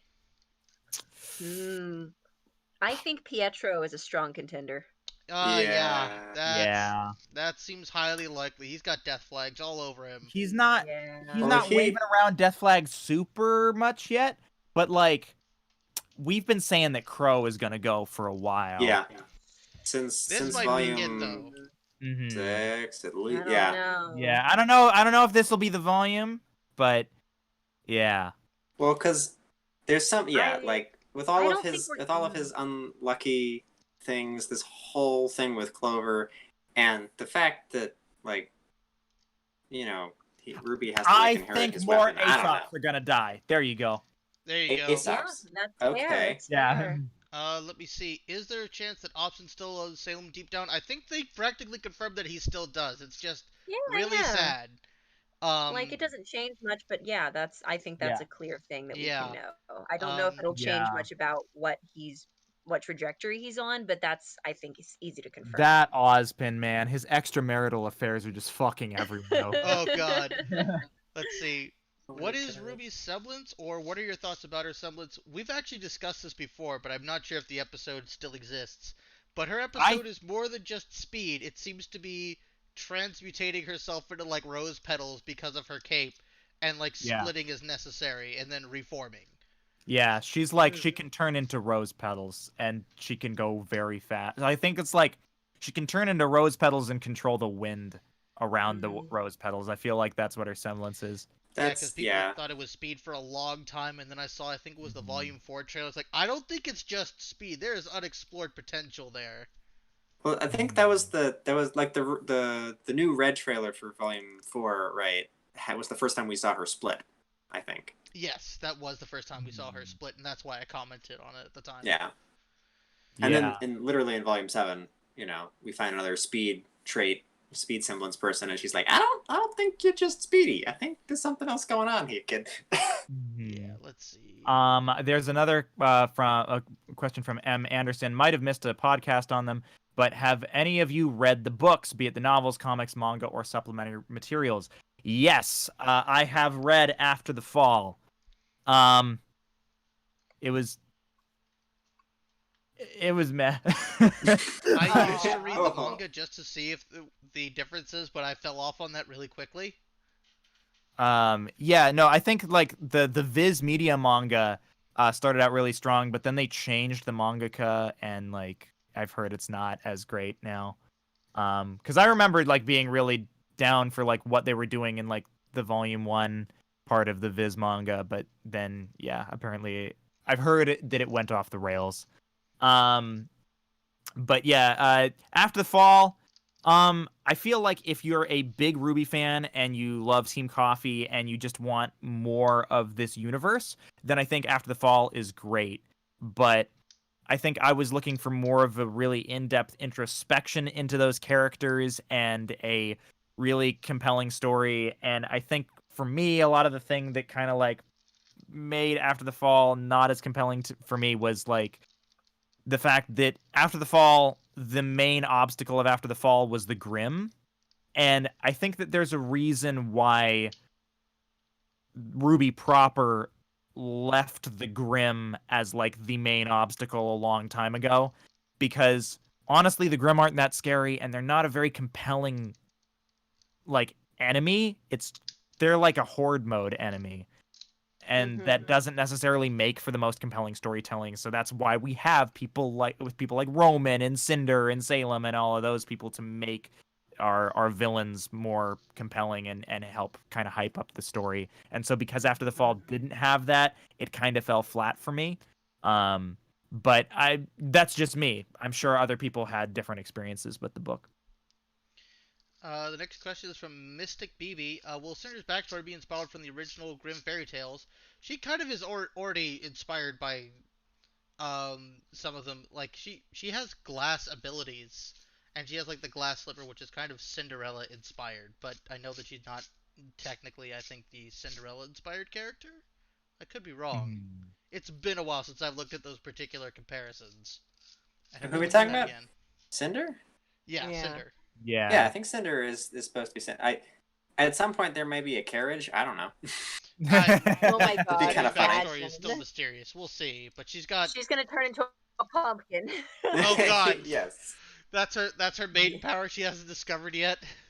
Oh my god, she transforms into a giant pumpkin. And that's when this becomes I Soul love it. Eater. Yes. Did you read Fairy Tales of Remnant? No. No, I did not. No. Let's see. Should note before the Dawn has a proper antagonist along with some development on other characters, except Sage. Oddly enough, cool. I'm excited. Okay. I'm looking forward to it. Team Sun, you mean? That's cool. Who's your favorite character? Sun. Weiss. Actually, Forrest. Weiss is my favorite character. Sun's just the one I test closely to. Forrest, go. I am best girl. I mean, probably Blake still. Blake's cool. Alright. Blake's a cool character. Penny's a strong contender, though. Let's be honest. I would say. I'm gonna say Weiss. I still think Weiss is best girl, but I do love me some Penny, and depending on how this next volume goes, Of course you do. who knows? Maybe we'll be flipping up my opinions on best girl, which doesn't matter to Katie because in our version, Katie is both Penny and Weiss. Whoa. So it looks like I get Katie all is the best girl girls. regardless. So if I have to play all the best girls, can I voice Lamb Girl? I mean, why not? Like, who's gonna You stop have you? to. I'm best girl. God, We might need to work That's- on that. that's Yeah, we'll exactly what workshop she'll that. sound like. Favorite one-off character who will probably never show up again. Any character on Sun's team. Neptune, fuck you, Neptune. I Oh love my- Neptune. God. I'm gonna And go they with never- Coco on that one. They're not gonna do anything with Neptune. Fuck. I love Neptune. This is the soapbox. This is the hill I'm gonna die on. Neptune is great, and he needs more. I need more Neptune. Heck you all. I mean, yeah, Team Sun, just Neptune and Sun need more screen time overall. Like, where the heck has Sun been for 5 seasons? Fuck Sun. He got to have a whole little thing with Blake. Where is my Neptune development? I know Brian wants more Neptune because that means he gets to play him more often in the abridged version whenever they Okay, get there. can I? I'm gonna get up on my soapbox here real quick. Okay. So there's. I don't want to go into too much detail, but I've been talking with Annika and Cole a lot about the plans for what's to come in RWBY Abridged, and Annika keeps talking about cutting scenes with Neptune. No. And I'm just like, no, Annika, don't take my limited screen time from me. You bitch, give us Neptune. You know what? It's gonna be Neptune Abridged. I decree it. Just put him in every episode. He's in every scene. We're gonna Photoshop him in. He is the main character now. He's Why going don't to you have like a RWBY. creepy reflection in the mirror in every episode? Like, you may never see him, but like in a reflection somewhere, he's always apparent. Oh my god. T-pose Neptune somewhere. And to answer this question, what's something y'all want to see more of? Neptune. I want more. I mean, I've talked about it a little earlier. I want more RWBY and Penny. Oh god, Like, yes. I need more of that in my life. Who is your most hated character in RWBY? Hatred's such a strong Ooh. word. Honestly, That's hard. I mean, like they're easy answers, like Jacques. like Jacques or Whitley. Or But Adam. honestly, in terms of like characters that I was just like, I found myself sort of annoyed by, I kind of really have no patience for Robin. You mean like how she made things Interesting. complicated more than once? She's just so volatile. Yeah. She's an instigator. That's her Yeah. thing. I found her very annoying, but that's just me. Okay. I can't really think of any characters that I hate. Like, I mean, Shock. no, I mean, but like from a like I think there can be characters that even if you don't wouldn't like them in real life, I think they're very important for the story. So as like a character, like it's important that they're there. I guess I'm interpreting the question as like, is there a character that you think maybe would have been better without, or that like this or that? Like I don't know, hmm, like I'm having a hard time. Like maybe Well, there's a character that I like the least, but not I'm not really having like I have yeah. a character who I like the least that will never get any more screen time. It's Glenda Goodwitch because she hasn't gotten any screen time since season 3. Shit, you're right. It's like, damn, you were a great character on volumes 1 through 3. I just don't like you as much as everybody else because they've got more screen time. Yeah, I mean, sure. And it's like, where have Is you there- been? I think something happened with the voice actress. Yeah. Mm. Okay. Nobody asked this, but I'm gonna answer it anyways. Favorite one-off character?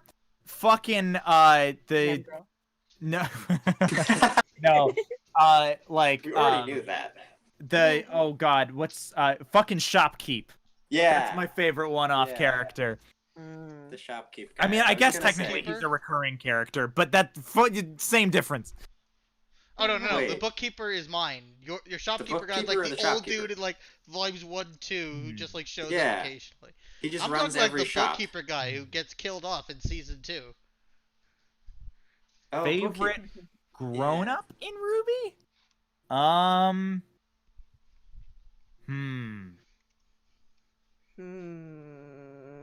Hmm. That's a tough question. Favorite I- grown up? Oobleck. Or- It looks pretty fun. Yeah. Oobleck is definitely my favorite. Yeah. He's quite He's pretty fun. good. Favorite Yeah. weapon? I saw that on the list somewhere. Favorite weapon. Gunchucks. Yeah, that's pretty good. That's a pretty solid answer. Can I say the fist? Fair enough. That's fair. I'm actually gonna say my favorite weapon is Yang's detachable arm. Fair enough. That counts. I think my favorite weapon, it's hard, but I think my favorite weapon is currently Ruby's scythe. I'm a pretty big good. sucker for like semi-exotic weapons. I probably Okay. wouldn't go for maybe a sniper rifle as the weapon of choice, but I'll take it. Or maybe emeralds, pistols that are also like, I think they're commas So, like- with chains attached. Those are also pretty cool. Yeah, those are cool. Mm-hmm. Let's Yeah. see. Going back to a thing. We said what is the thing you wanted to see, and I didn't have an answer. I have an answer now. Oh, okay. Like, we've got some cool Grim designs before, and I like how they keep together. Like, we had some dinosaurs this season, like the pteranodon looking, dragon looking things. Then we got, flying whale, right? Okay, so hear me out. It's a flying sperm whale, right? What do we know about sperm whales? They I have always no go idea. hand in hand with one other creature. I don't know, krill. Huh? Kraken. Oh. That's what sperm whales are always fighting giant squid. I'm not saying I want Rooster Teeth to put dragon wings on a giant. Actually, Rooster Teeth, can you put dragon wings on a giant squid, please? Are you kidding me? You want to Oh give my God. you want to Sky make a Kraken. Cthulhu character Think about just it. flying around? Are you kidding me? Sky Kraken. It's. Yes. Oh my God. Okay. I need Sky Kraken This now. podcast is officially off the rails. Oh man. That's I- the thing that's off the rails, huh? Sky Yeah. Kraken. That's where you draw Yes. the line. Yes, that's where I draw the damn line. That's fair. Oh man. That's my line in the sand. Damn it. Oh my God. Well, I yeah, think I guess that's a I'm feeling good- pretty good. Yeah, I think that's a good place to end it. We can end it on Sky Kraken. Yeah, I Um, think that's it. I Uh, want fan art of a skycracker. So yeah, I'm I gonna guess Google this right just now. a little bit of housekeeping stuff. So of course this was the pre-show. We will be returning next week, next Sunday, the 8th, to talk about Chapter 1 of RWBY Volume 8. Super, super excited about that. We'll be here at the same time, 5 p.m. Pacific, whatever that is, Eastern. 8, 8 I p.m. think. Eastern. Yeah, 8 p.m. And it'll be Eastern. a few hours after our Extra Life stream ends. Yes, Katie, would you Whoa. like to regale everyone once more with the information about Extra Life? Yeah, so hey guys, on the heckin' November 7th through the 8th, which is Saturday through Sunday, we're doing a 24-hour stream for Extra Life on our Twitch, which you should totally follow us on. Just go RWBY Productions on Twitch and you'll probably find us.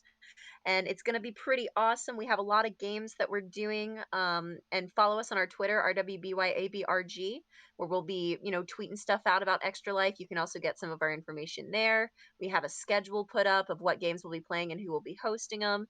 And one thing that we're going to be doing that I'm excited to host is me, Tina, Nicole, and Star. For the abridged series, we play Ruby, Weiss, Blake, and Yang. We're going to be streaming a visual novel together, in character, out of character, just having fun, being silly, because we're trying to raise money. We're trying to raise some money to donate for the kiddos, and it's going to be great, and we're going to have so much fun. And there's a bunch of milestones. One of them does involve people getting pied in the face. Just want to say that now. It's going to be very fun, and we hope to see you there. It'll start at 10 a.m.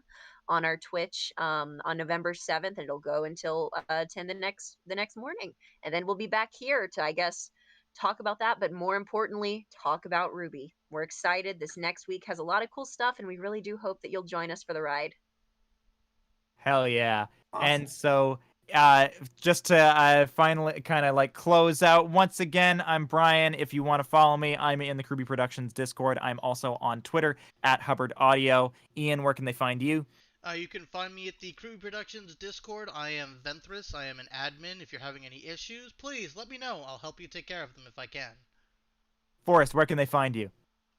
I'll be right here on this podcast next week. Hell yeah. Katie, where can they find you? Hi, everybody. You can find me on Twitter at Connie Day Official, KANIDAY Official. That's where I do a lot of my stuff. You can also hear me in a lot of voice acting stuff on the YouTubes with Dr. Crafty, with, of course, RWBY Productions. And with Something Witty Entertainment, you can hear me in their latest episode of Sorted Online Abridged.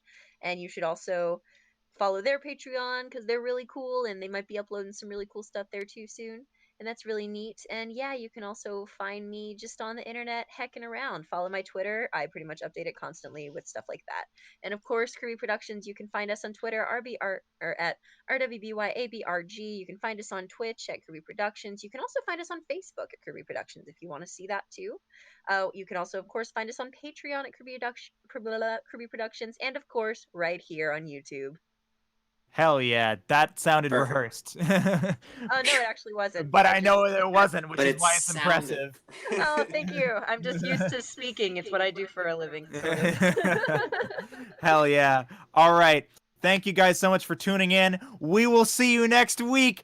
Bye! Bye. Bye-bye.